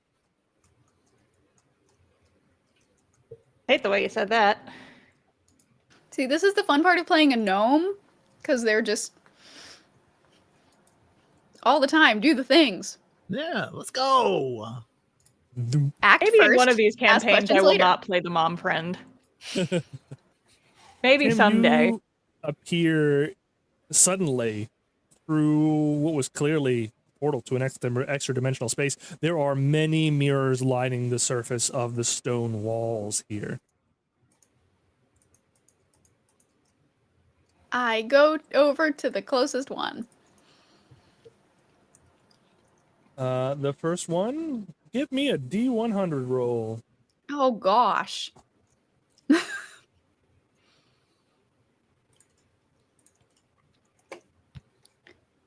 53. 3.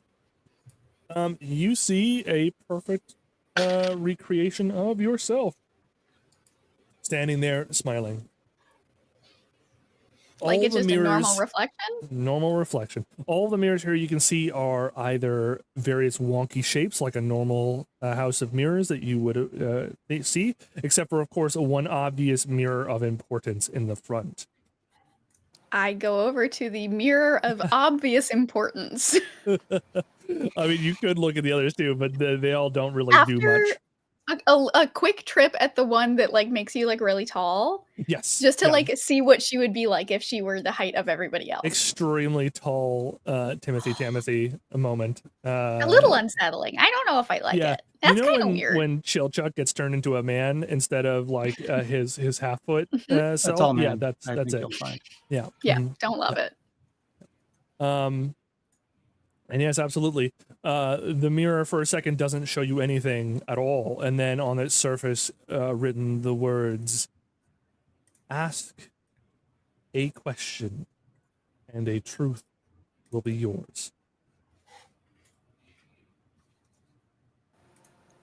Probably just the one question?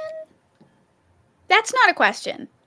That was a statement. I'm talking to myself, Mirror. I'm not talking to you. I think out loud a lot. The mirror is like, I get that. Ask a question and the truth shall be yours. Oh gosh, what does she want to ask?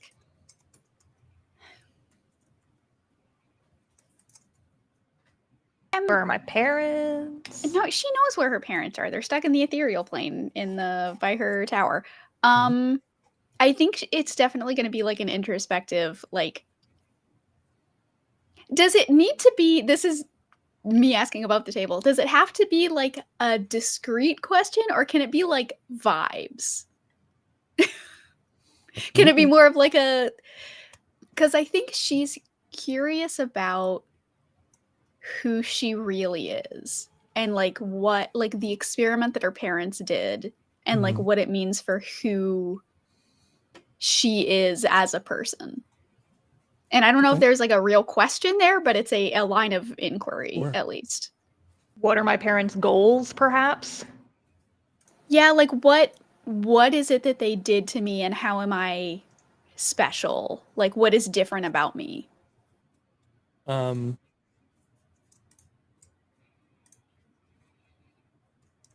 The mirror is cloudy for a moment, and then it shows you an image of your parents mixing several chemicals together with magical spells, and iteration upon iteration upon iteration. You've actually already seen almost this exact scene before.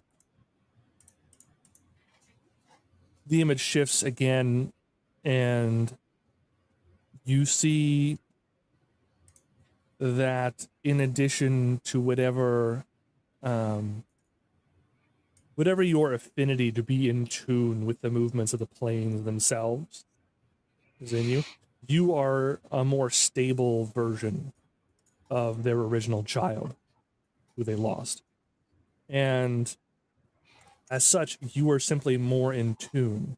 Aside from that, it shows a couple of different images. Your interpretation comes to you instead of having to actually make this decision for you, because you are being given this truth. You're not being told to interpret it. It seems that you were born at just the right time to be at the convergence of several events. You see a university nearby exploding as a crystal reverberates as you create your dog. You see the five-headed dragon goddess Tiamat being taken down by a series of adventurers in a cavern to the north. You see, in the past, although very much connected to where you are, you see a spire reaching tall into a desert made of black crystal. In the far-flung areas of the astral sea, you see a horde, a wall of creatures that are feasting on time itself as they get closer and closer and closer to Toril, the planet you are currently on. But the most important reason why you are the way you are shows up in the mirror as it finally shows you standing as you are with an anxious look on your face. And one by one, your friends begin standing behind you. Man, I sure am glad we decided to come in here after all. Well, yeah, we're just all really actually there. Answer. And then, Tim, you are suddenly standing outside the tent. My eyes need time to adjust. It's really bright out here. Jeez. Hey, you good? What happened? Oh, you go in and there's some like wonky mirrors, and then there's a mirror that just like you'll know it when you see it. You'll know it's like an important mirror, and you go up there and you ask it a question, and it'll answer anything for you. Maybe ask it just like a medium-sized question as opposed to like a really big existential question. Just a pro tip from me to you. Did you ask it something big? I didn't. It was more of like you don't have to ask it out loud. It's just kind of like you think it and it answers it for you. I yeah, I'll have to think about it for a little bit. Oh boy, I'm gonna run in there and ask, how do I stop a giant crab god from eating universes? Yeah, I mean, that is a good question. I don't know, inquiring minds wonder. Yeah, I'm not gonna run off anymore. I'm just gonna hang out with you guys if that's okay. Yeah, good. I think. Have you learned your lesson about running off into weird shit? No, I learned my lesson about how much I like you guys. Aw. Wait, you didn't realize you liked us. What? No, what happened to Sparks? Is Sparks in there? Where's my dog? He ran in after you. Right. No. Now, you all shouldn't be able to know what happens to Sparks in the mirror room. Oh, do we get to know though? But yes, the players absolutely do, even though the characters don't, because a few moments after Tim exits the tent, Sparks also comes out a little morose, looking for a metal dog. Aww. And so, dear viewers and players, we see Sparks trotting into the same stone room, moving immediately to stand by the only mirror in that room that is real. And he sits and asks, "How much time do I have?"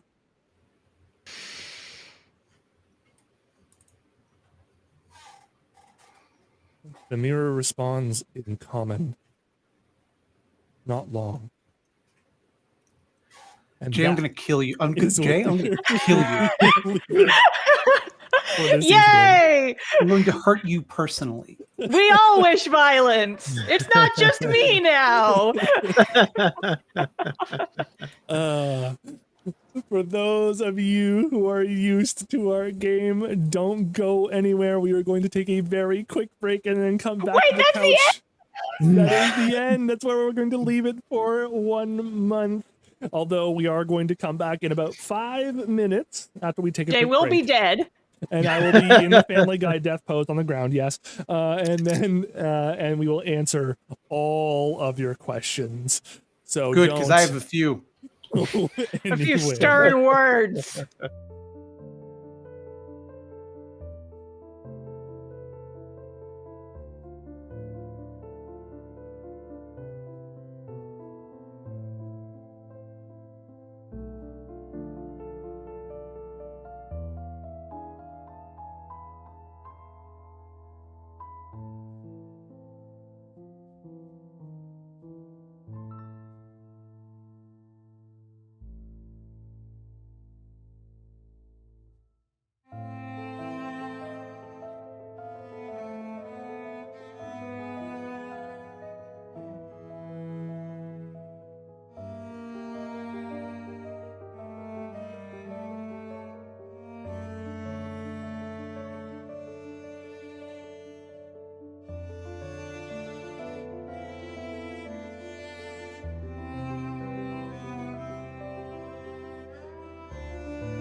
And welcome back, everybody. It is us. We are on the couch.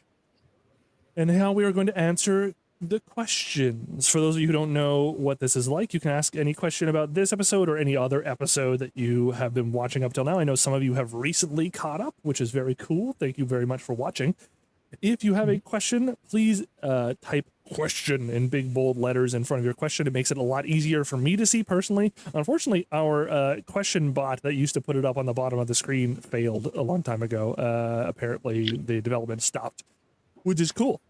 So I will just be reading it out loud and you all will have to take my word for it. We do have one or two questions coming in, mostly in the range of, hey Jay, what the hell? So I think what I'll do first is I will ask if anybody on the couch has questions for each other or for me, you know. But we can just continue the discussion we were having on break, which is how we're going to kill Jay. Yeah. Yeah. I had suggested depriving him of poutine, but apparently that's the exact opposite of what you want to do. So we have to force feed him poutine. But I love poutine. Well, Not too no, much. my objection wasn't that he would enjoy it. It's that depriving him of poutine is only going to make him live longer. yeah, That's true. If we want to kill him, we got to fill those arteries. My blood With French pressure fries needs and to be cheese. at the max. There's so much salt in poutine. You guys didn't like Tim's little memory? Is that what this was, or was it? No, that was very sweet. So can I just real quick give the audience some context, because I have not talked about this publicly yet, though I'm going to talk about it in my video that's coming out soon, question mark. So several months ago, our dog, my real life German Shepherd that I have, who I based Sparks off of, my good girl, she is the best and I love her. She injured her shoulder and had to go to the vet and get her shoulder taken care of. It was low key, not a huge deal. And then several months later, we bring her back to the vet to get the A-OK for her shoulder. And the vet says, I have some good news and some bad news. Good news, shoulder's looking great. Bad news, she needs to have both of her knees replaced. And we just a couple weeks ago took her to the vet to have her first knee replacement done. And it went well. She's doing great. I don't know if any of you have had like major surgery on a pet. It kind of fucks you up. And so like that's where I'm at. And like Jay knows this because like I had a little bit of like an emotional breakdown the day that we brought her back from the vet, because like she was struggling a lot and there was that like emotional baggage. So like with that in mind, Jay, what the fuck? I didn't want to go into amazing detail, and I probably wouldn't have anyway, to be honest. But it felt like the right time because you were doing the mirror thing. I'm surprised. It's not like Jay to kick us while we're down, Oh, really? Oh, this real life dog that you were literally sobbed over in the past 2 weeks. Let's just bring that into the game world too. What a fucking sicko. Catharsis? Listen, if it was too much, I apologize. I really do. No, it's fine. It's good. It's fine. Usually it is fine, and that was what I was assuming. My dog is not an actual god, so That's true. you win some, you lose some. You gotta break a couple of eggs in that god basket. I don't think we're that just gonna move works. on from that. I'm Yeah, going to I name my don't band think God so. Basket now. God Basket. That's my band name in high school. Question: is the circus basically? Milo is asking: is the circus basically made for whoever enters it? Because it really seems like it. There are certainly things that are more tailored to people as they enter the circus, for sure. People love that sort of illusion work. But the mirrors, especially, is definitely already tailor made to be whatever you want to see in it, sort of deal. Let's see here. Golden Feathers asking, what's the name of the music that plays during the breaks? I specifically went out and I found some music. I pay for Epidemic Sound subscription, so we are allowed to use a whole bunch of music from that particular, those particular catalogs. And the one I chose for today, because we were doing circus stuff, is a sort of sad, creepy circus thing with, where is it? Anyone? Bueller. It is The Circus Leaving Town by Magnus Ludvigsson. And if you go into Epidemic Sound, you can find that by searching The Circus Leaving Town. It's a pretty cool name. Yeah. Question from our lovely mod, Slyfox. Question, hey Jay, who was in the tent at the start of the circus? Chat. Did you think I forgot about you, chat? I told you were still in the game. Question from Kalo Myas. So Zoe is a question from last month. Tim Tam is a girl, as has been mentioned a few times, but Henry is also a clone and is a boy. Do you have any ideas about this? Well, so my understanding is that Henry's not like a perfect clone. He's like a clone with some modifications because it was like part of a whole batch, not like one person remade over and over and over again. That's my understanding. Yeah, sort of. I mean, your parents were doing lots of variations, so... Yeah. And also, like, Henry can be whoever he wants. It doesn't really matter. Yeah. Question, will the podcast ever be released in a different format like Spotify on Jared? Jared, actually, a number of our episodes are already on Spotify. We used to put out an audio-only format on a site called Anchor. Anchor was bought by Spotify, and so it should be on Google Podcast and on Spotify already. Although I think it's only up to episode 8 there because I very quickly lost the time I needed to rip the audio from the videos we did and put it up there. So it's only up to episode 8 right now. Sorry. When I have, if I get time later on, I would love to keep putting out audio format. But the question's for later. Tim Hollaba asks, question, if Sparks does indeed not last as long as suggested, would there be a Sparks 2? Would Tim Tam attempt her parents' shenanigans for Sparks? Tim Tam will do no such thing. But what a good question. I think that what is happening with Sparks, I think, is a bigger question. Like, it's not just that he's going to go away. Mm-hmm.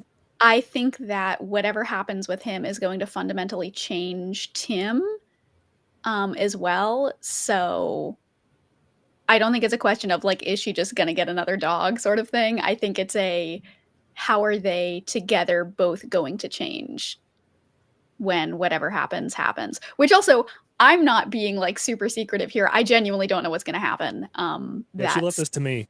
Which, yeah. It's not that I left it to you. You introduced it, and I just have no part in what is happening with Sparks. It's your first mistake. Yeah. Before I continue with extra questions from the chat, does anyone on the couch have any questions, comments?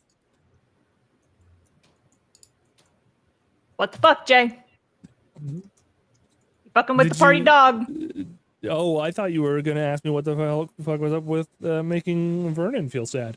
I was gonna say, like, what's up with the crab eating the world? What do I gotta do to stop that? Crab God, help me! Maybe if you hadn't engendered a feeling of moral nihilism, you wouldn't have turned your nature into Galactus. Well, you know,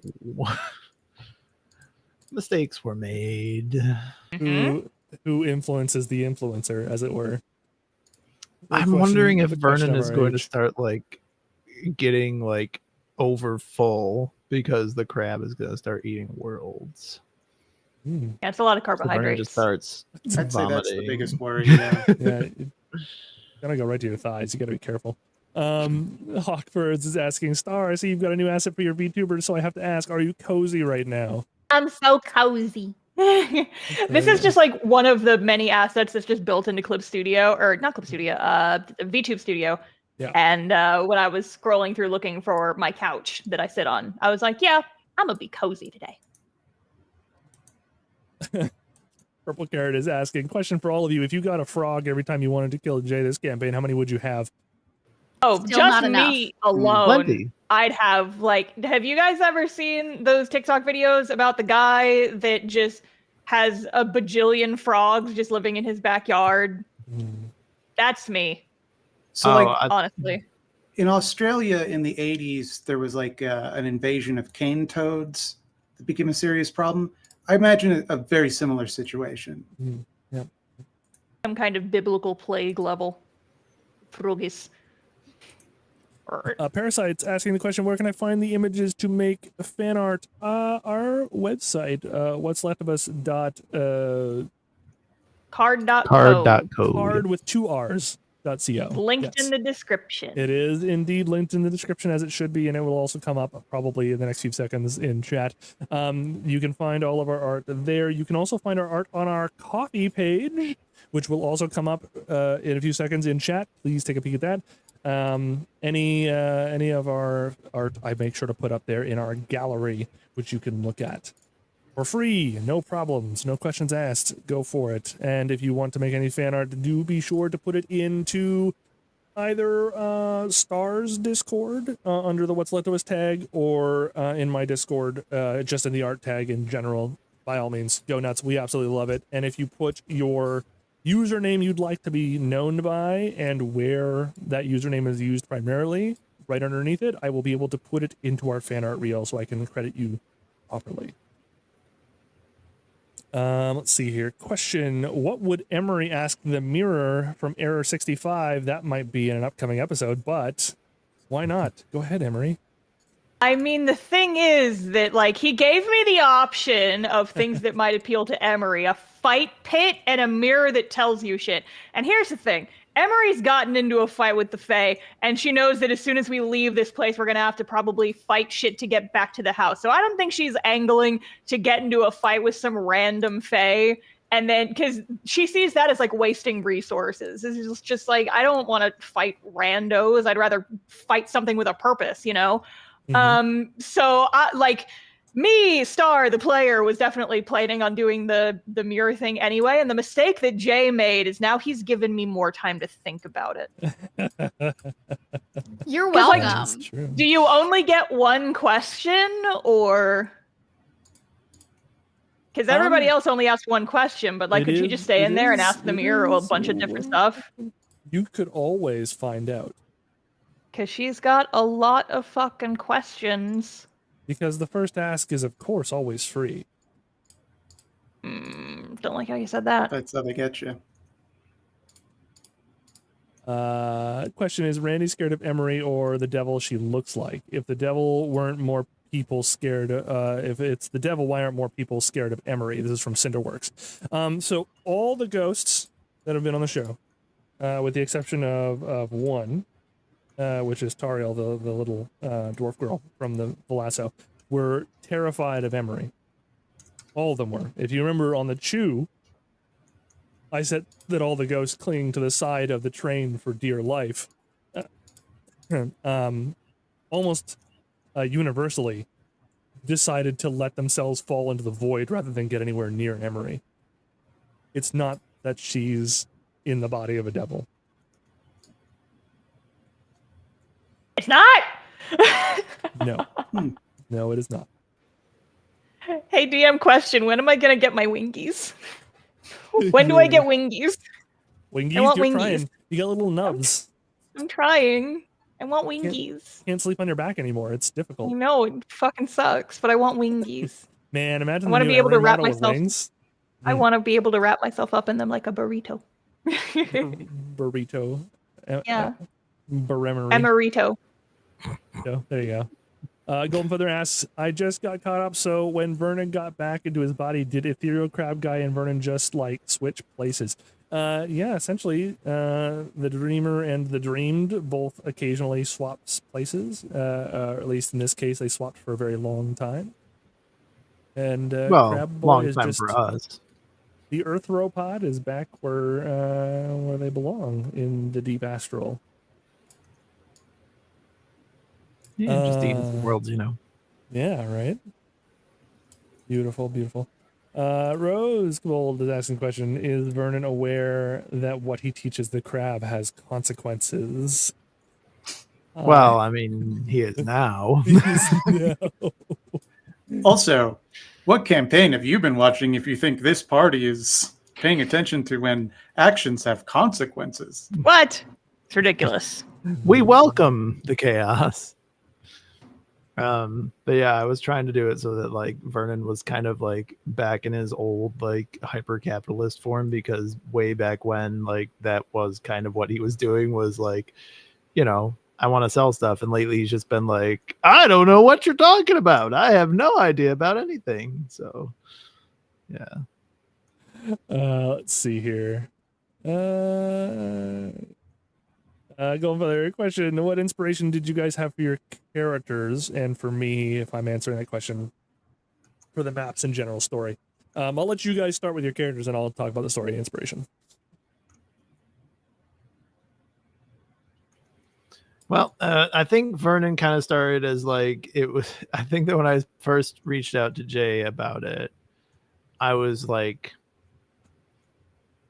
I want to make somebody like Elon Musk, who's like just an idiot, but like really wealthy, and like, I don't know, he's going to run like a vampire dating service called the Necromancer. But like that morphed into kind of like, this guy is going to be a story about like, you know, why money's not the main thing, and like, you know, it's important to build community and stuff like that. So we did change him a little bit. Yeah, he's kind of, you know, morphed over time, but the main thing was like Elon Musk. Wow, what a goofy guy, you know. He was only got more evil since then. So now that I think about it, maybe this was a bad idea. Yeah. We definitely, the first thing I did, I think, is we made sure that he was not wealthy at all. We wanted him to make like a, the very first change was that we made him like a snake oil salesman who keeps getting run out of towns everywhere. That's right. He was the monorail guy. He's the monorail guy. Absolutely. That's why I kind of wanted to call back to a specific part of the world, so I could be like, if we ever go back there, be like, wait a minute, that place sounds familiar. I've been pretty open about this, but Rathgurther is pretty much, or at least started off as pretty transparent ripoff of the character Wigfrid from Don't Starve Together, who is likewise this actress who, due to a traumatic event in her past, comes to believe that she is the character that she's playing. I like the idea of a bard who is so deep in character that they think they're a different class. And even her name, Rathgurther, is a play on like the actual opera that the creators of Don't Starve used to create Wigfrid. So stuff.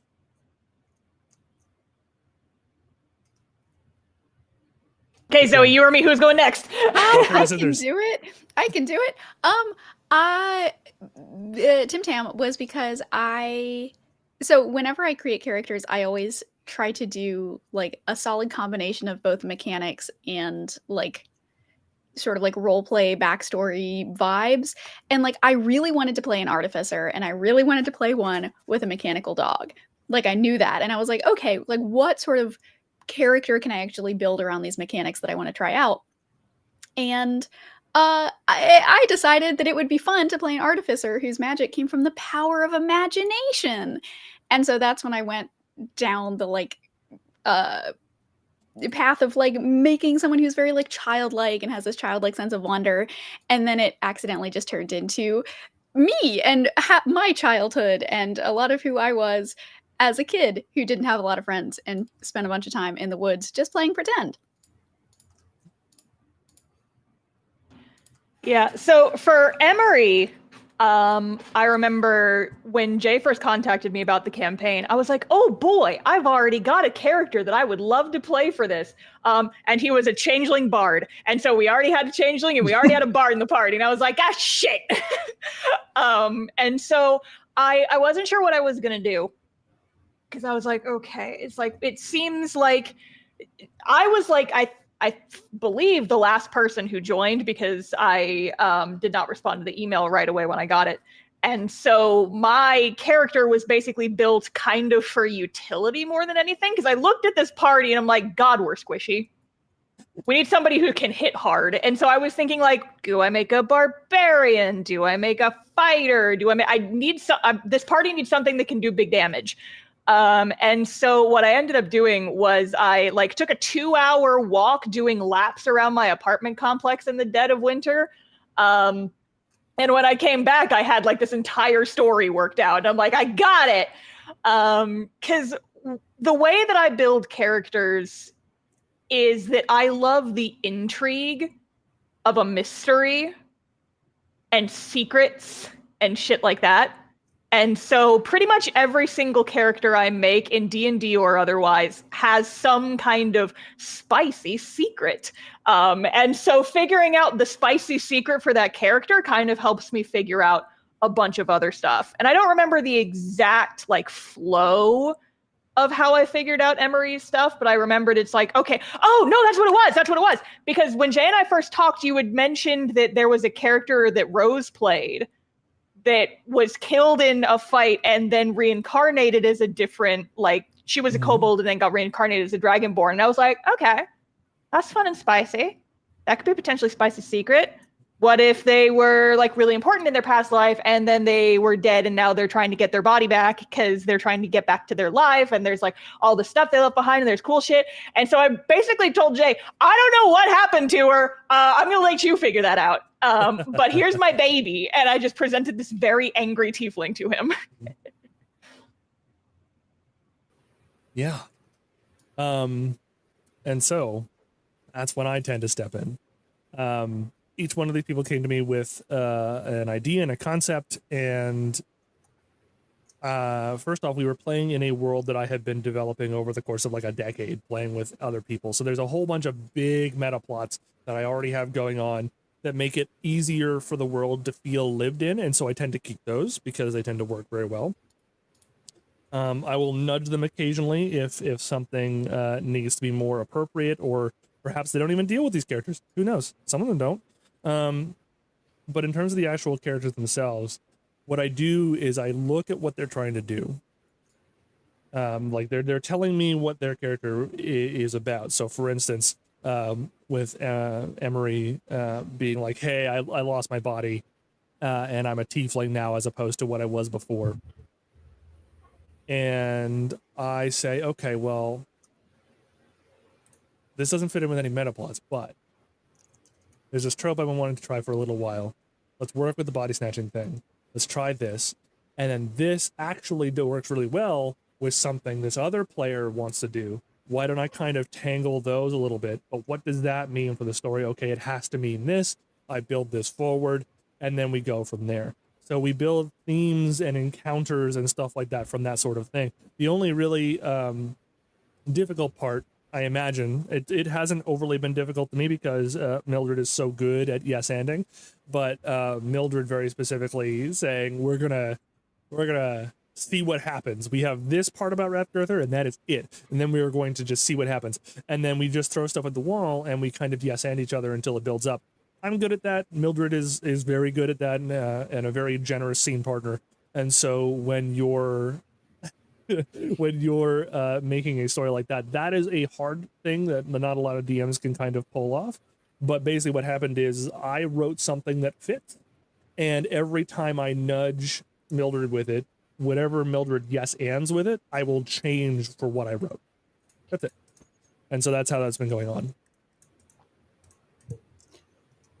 I want to be clear. It wasn't like I was just like, this is all you get. Work with, figure it out. No. We did talk for a little bit as to what it was actually that you felt like you wanted to do. We were definitely working with certain themes for sure.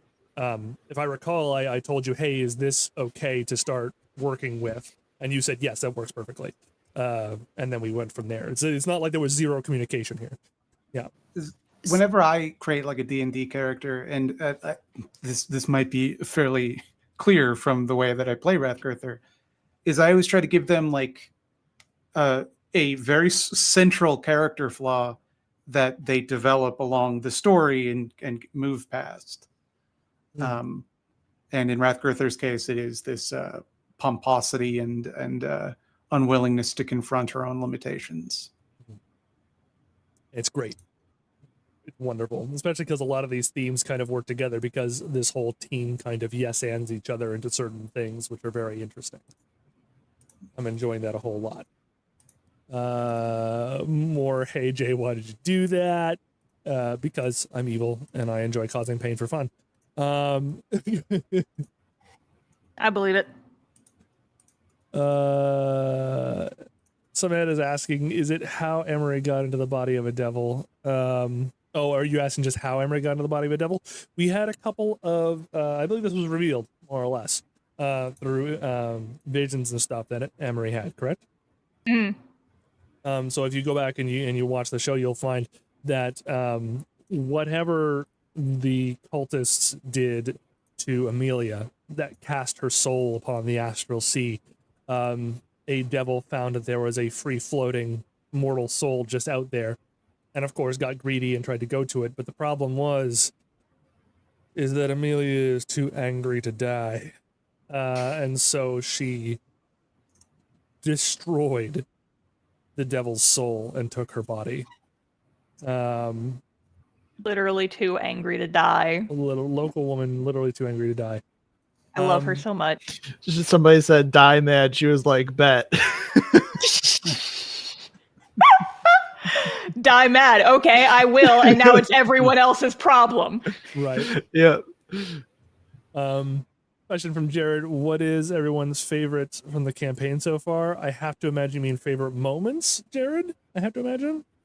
But yeah, if anyone has any favorite moments, now's the time. Oh gosh. I feel like there's so many, but then as soon as I'm put on the spot, I blank. I like any of the times when we've had like a big emotional moment and we force Emery into a group hug. Those are my favorites. But also Tammy the Mimic, obviously. Tammy the Mimic, who is off living her best life somewhere. For me, it's got to be in the Artificer Dungeon where we kept pressing the button that made the fly through the walls. Yeah. Fucking tea, God. How many just random Swiss cheese potholes are in that dungeon now because of that? I love that joke particularly because it is one of the oldest inside jokes in the universe we are currently playing in. That joke started just after high school when we were playing 3.5 Ed and my friend was playing his wizard who you met in that dungeon, or an image of him anyway. And he invented this spell. In 3.5, it's really hard to write up a whole chain of spells like he did, but he did it. He took I think it was on 3 or 4 different sheets of paper. He wrote out the exact order of spells that had to happen in order to make a spell that brought you tea wherever you are from whatever they could find to make edible tea. And I have kept it as a meme since because it is so friggin' funny. Just love it. I guess for me, another one, because obviously, there's a lot of great moments, but some of my special favorites, actually, I just mentioned how much I love a character with a spicy secret. Mm-hmm. I have loved all the introspective Wrathgurther scenes, trying to getting to see more of her shit. I'm just rubs my little hands together. I'm like, yes, yes. Confront your backstory. I wish to see the drama. I've been trying to let it slip a bit more.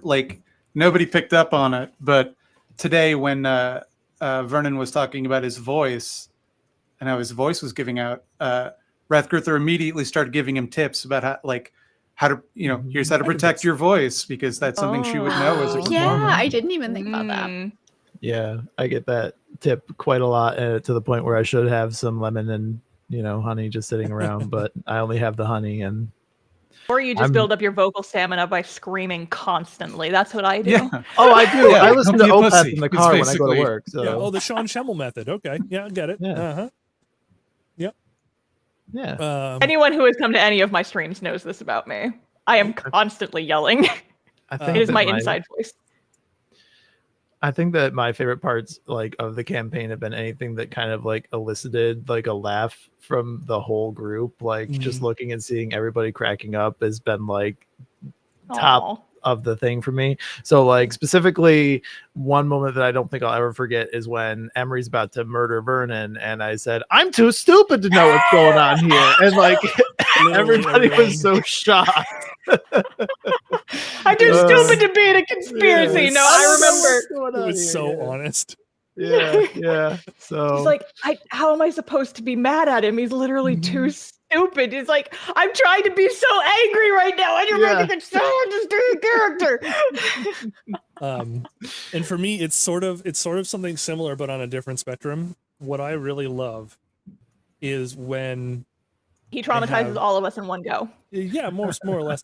I love when you have done the correct sequence of events that I feel like I can reward you with some snippet of information. That's not my favorite part. Because I contrary to popular belief, I hate hearing myself talk. But what I really love is what happens afterwards. Every single one of you is so good at taking these things that you had zero context for a moment ago and making us all feel it. I am just, every time I turn into like your biggest fan, every single time. Just sit there and watch you all run with this ball, become these characters, and just act your butts off, and it's just so good. Oh shucks, weren't nothing. And the trauma. I'm sure he likes the traumatizing us too. I love, honestly, some juicy trauma. And a similar note, the background also. Oh, you had to go and remind him of it. Be aware that looking the good background is here. You know how they have those things? They have like truck nuts. This feels like that. It's like a truck nut for your face. Butt. Yeah. Mm-hmm. Some form of teabagging. I think that and then the introduction of the word goosh. Goosh is pretty good. A lot of good inside jokes. I'm going to. We're closing in on our last couple minutes here. So anyone in chat who has any questions, now's the time to give them. People on the couch, think of some questions real quick. I'm going to ask some questions from the chat that are already in chat, and then I'm going to swipe back to the couch and then take some last questions from the chat themselves. That's how it's going to work. We're going to lightning mode this. Some Ed is asking. Question: did the name What's Left of Us come before the party, or was it inspired by the party? It came before. I always name my campaign something really pretentious that sort of matches the feel of the story that I think is going to, and almost every single time it has proven to be prophetic. So What's Left of Us was something I realized that everybody was making characters that were deeply missing a part of themselves somewhere, and so you could take more away. And exactly, and then I realized I was just not missing anything. How dare you? Going to continue taking little bits and pieces off of each of you, and so that's basically what that. Oh, you were planning on me cutting off my hand? Yeah, and feeding my it to a mushroom. Part of this campaign. Yeah, absolutely. Someone Ed is asking another question. Are the ghosts afraid of Emery because of how she got into the body of the devil? That's a very good question. Let's see here. It's a question you could answer. Yeah. It's a question you could actually answer. I think that's what we're all thinking. Yeah. Inquiring minds want to know. Anyway, Jared St. Waters asking the question. What's the hardest part of running a podcast, and what advice would you give to people who want to start one? Wow. Make everything as simple and lazy as possible in the back end so you don't have to do more work. When I started this podcast, I had lots of extra time. That's why I was doing the audio ripping. That's why I was doing the story recaps more regularly on the site. That's why I was keeping everything up to date and all this other stuff. And I had like a schedule and all that other stuff. As I actually got a job and as I started doing more things, I started losing the ability to do all that. And so I went from like streaming it and then grabbing the VOD and putting it in an editor every week and editing it down to be something a little bit more cohesive, like taking out all the breaks and stuff like that, taking the audio from that, putting that up there. I didn't have time for that anymore. And so what I do now is I literally just stream it and let the VOD take care of itself. Next time, I am going, when I do another story, which I'm hopefully going to be doing at some point, future plans. I'm going to be doing it much more like Dimension 20. I think filming a bunch of stuff in one or several goes, right? Doing a nice big 4-hour session like normal or something like that, and then chopping that into a couple of different videos and putting that out slowly over the course of a couple of weeks. That seems like the better way to do it, because then we could still meet for once a month. We could film for 4 hours or so, and then I could edit those together in a certain way to make them more cohesive. And that would work out way better in general. It would make me feel better, and then I'd have a backlog of videos on that back end, and then you could remember to do all these things. Also, for the love of God, make sure you have like a separate account for the show that you can use to set up like the Ko-Fi and stuff like that, because I went off of just the thing I had for my YouTube page here, which has been fine, but if we grow bigger, that might become an issue later on with how I segregate the funds. So I didn't think I was ever going to be an issue, but I can see it coming because we're starting to get more. And again, because Jared is asking specifically, thank you, Jared and others who have absolutely supported us monetarily. You are definitely keeping the lights on, and more than that in some months. And I can't thank you enough. It's amazing to be able to get paid for doing this sort of thing. A question for Hawkers. Jay, are you having fun? Yes. I'm having lots of fun. Sly, why'd you skip my questions about YouTube commands? Are you scared of them? Yes. I did program a whole bunch of them. They don't always work on YouTube for some reason. I'm not sure why. You gotta get the bot to work, bro. I do gotta get a new bot. Gotta get the streamer bot to work. I told you I can walk you through it. I know, we're gonna do that. I know that you've been real busy, so I haven't been pushing it. I know, I'm sorry. I'm very, very busy, but I'm trying. And right now, the last question from chat at the moment is Sparks okay? No, Sparks is not okay. I'm sorry. Explain that, please. He said. He said he was morose. Okay, but the thing is, he's a literal, I believe, a literal god in the body of a dog who is loved by the sweetest girl in the whole world. I don't know what you have to not be happy about. First of all, Sparks isn't a god yet. Second of all, his person is also sad, even though she's trying desperately not to reveal it. She's not sad. She is doing great. She is thriving. She is living her best life. There is no knowledge too heavy for her big old brain. Debatable. Wow. I love this. Everyone in the party is just like, Tim, you're real sad. And Tim's like, no. Oh, Tim is fine. Tim is fine. Doubt. How many times do I have to insist that I'm fine before people start listening to me? Exactly. If you recall, Rathgurther pulled this trick earlier in her arc. So Rathgurther knows. Rathgurther can see right through it. Famously introspective Rathgurther. I do also think that Tim is starting to, though she has so many other plates that are spinning right now, but she's starting to, Rathgurther has had a lot of like weird things that she said recently. And I think Tim is starting to pick up on that, but she's not sure what to do with it yet. Yeah, it's like the more stressed she gets, the more flustered she gets. And eventually she starts saying stuff like, stop trying to get me to go on stage. I'm not going to do it. Yeah. And everybody's just like, oh, another weird Rathgurther thing. Rathgurther. Well, that's not out of the ordinary. Is there any questions from the couch before I finish off with the last questions from chat? I don't know if all of you can hear the rain. It is like pouring outside. So I apologize if there's like a...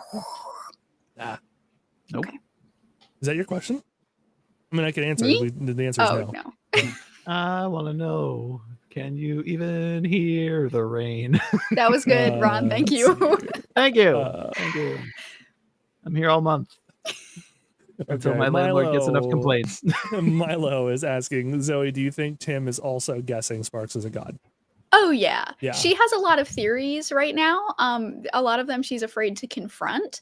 But yeah, her working theory right now that she's afraid to test is, Sparks is sentient at the very least, but some of the like prophetic dreams that she's had have indicated that he will at some point ascend to godhood. And so that's a later problem. That is not a right now problem. That's a later problem. So she's just not worrying about it. Yeah. Question: do Sparks the god and Vernon's Crab the god know each other? I mean, all gods know each other. Yeah, gods know each other. Yeah. They may not want to. I was joking. They occupy Crab a gods just similar. like The stuff. problem is, the problem is the godly neighborhood is actually quite small. So you can't really go out to get your ethereal mail without bumping into like Asmodeus or something. So Your email, if you will, yeah. Yeah. I have a question. The world that the crab god ate, what did it taste like? You know what a Malteser tastes like? Unfortunately. That, but like with a lot of screaming little people on it. So like So it was like Pop Rocks. a little, yeah. Pop I've never Rock even heard of Maltesers. Maltesers, there's an idea that'll save your product right there. Yeah, take two disgusting things, put them together. Listen, You got a you're good- already in the good thing disgusting going. area, right? Like you gotta. I have a confession to make. I like Maltesers. Well, nobody's perfect. It's okay. I like handicap hot fries, so you know. Yeah. I mean, to be fair, I also don't taste things like normal people do, so it's probably one of those things. And finally, this is a great question to end the day on. Golden Feather is asking, do you guys have like an end date in mind for the campaign? Not that you want it to end, you're just curious. I have an amount of content and story arcs that I have written. When we get to the end of those, I will either ask if they want more, which I will have to write, or we can start a new story. Other than that, if people want to end it sooner, then we absolutely can. I will write a conclusion. But until that point, that's where I'm at. We all jump into the volcano. TPK. The end. Yep. Interesting way to go. All holding our iron rings. Yeah. Yeah. We were Very all good. Gollum. Don't it worry, turns I'm out. fire resistant. Your fire isn't, so it'll take That just means it'll be longer slower for you to for die. you. Yeah.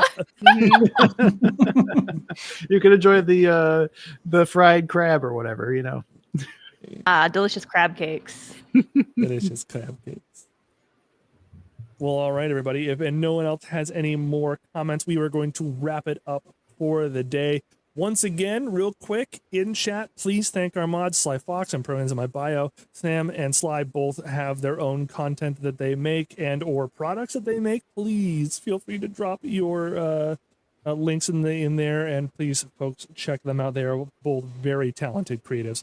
In addition to that, obviously, let's starting with Ron over there. Tell us where the good people can find you.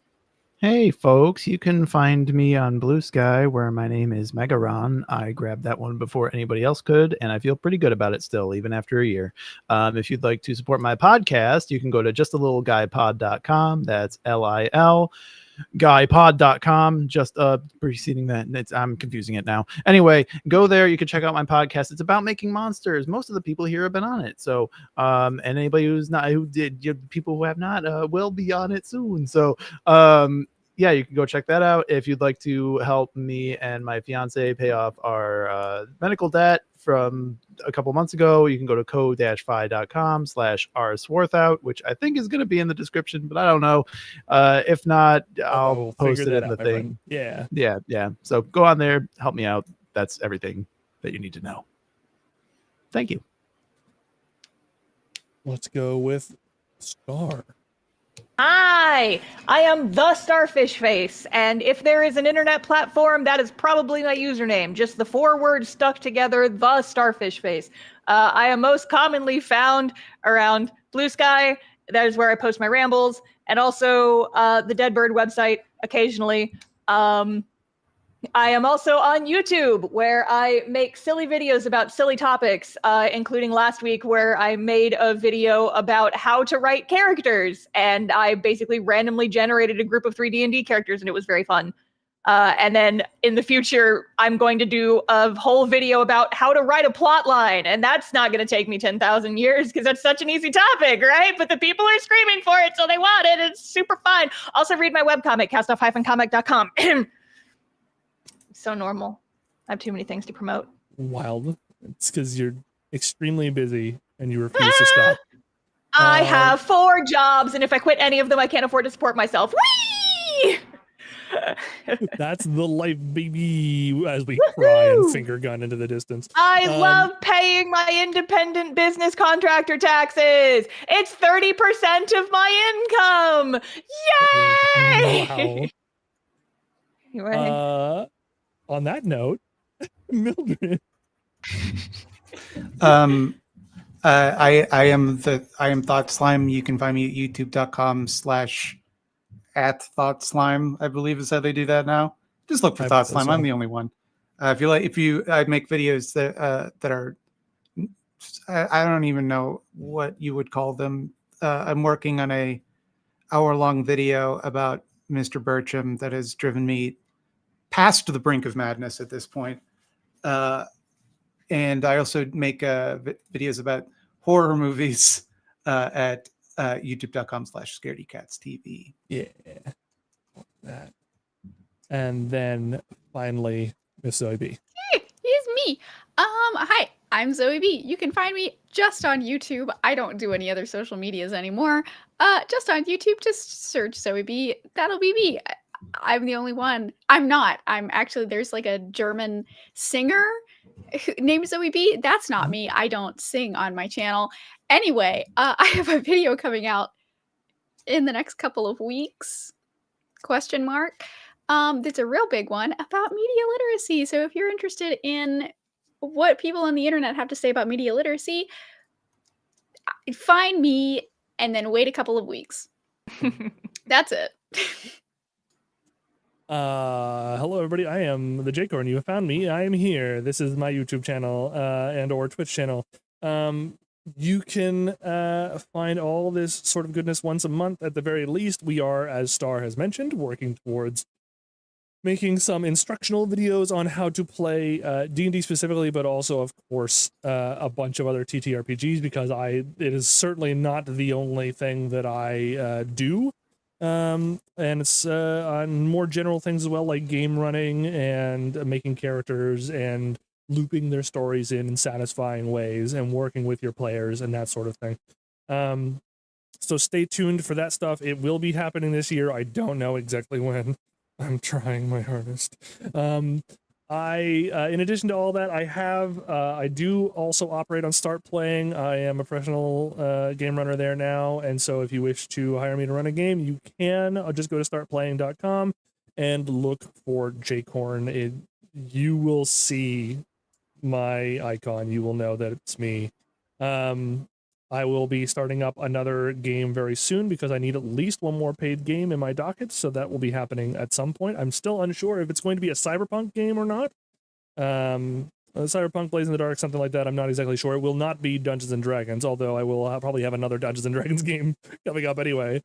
And then, of course, if you wish to support us, the absolute best way to support the show in general is to go to the Ko-fi, which is right, it's already linked. It's the ko-fi.com/Jaycorn. That is us. That goes specifically to the production here and paying the mods and that sort of thing.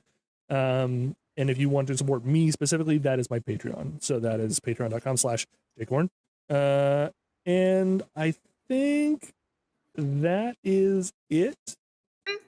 I have a thing. Just a reminder to folks that, hey, if you're enjoying the show and you really like it, word of mouth is the best way to get information out about these things. So if you want to help the show, tell your friends, encourage them to watch it, tell them where to find us, like tell them about the story, talk about your characters. If you've drawn fan art, we love to see that. Post it online, talk about the show. Just hearing the good, even just seeing people talk about the show is very heartening. So any help that you can do to get us out there is always very much appreciated. Absolutely. I save all the fan art for when I'm feeling sad. Oh yeah. I usually go over to Doodledoodle's YouTube page, and I realized the other day that she had all of her animations, our fan animations of us, privated. So I convinced her to open that up. So if you folks want to go to YouTube and type in "what's the history of that," all one word, that is Doodledoodle, and there'll be several fan animations that are wonderful and just beautiful, heart-wrenching stuff. We absolutely appreciate. There's how many are there right now? I know they did an Emery one. 4 They did a or Wrath 5? one too. There was Wrath one recently. Yeah. I need to go look at the full list. But yeah, there's some good stuff over yonder, and we love the energy. Absolutely. We are getting closer and closer to I think it's 2,000 subscribers on YouTube. So yeah, we we're very very much appreciate close. all of that. All right, I have to get ready. Actually, I have to run another game in an hour. So I have to go and prepare for that and try to eat something. So you all have a wonderful month, and we will see you all. Hang on a second. When? It's August something. August 30th. Ooh, that lines up very well. Oh. August 30th, almost the very last day of the month. We will see you then, bright and early for the conclusion, probably. Who knows? They could end up stuck here a little while longer. It is meant to trap people here, after all. To the circus. Say goodbye, everybody. Goodbye. Bye, everybody. That makes sense. We'll see you later.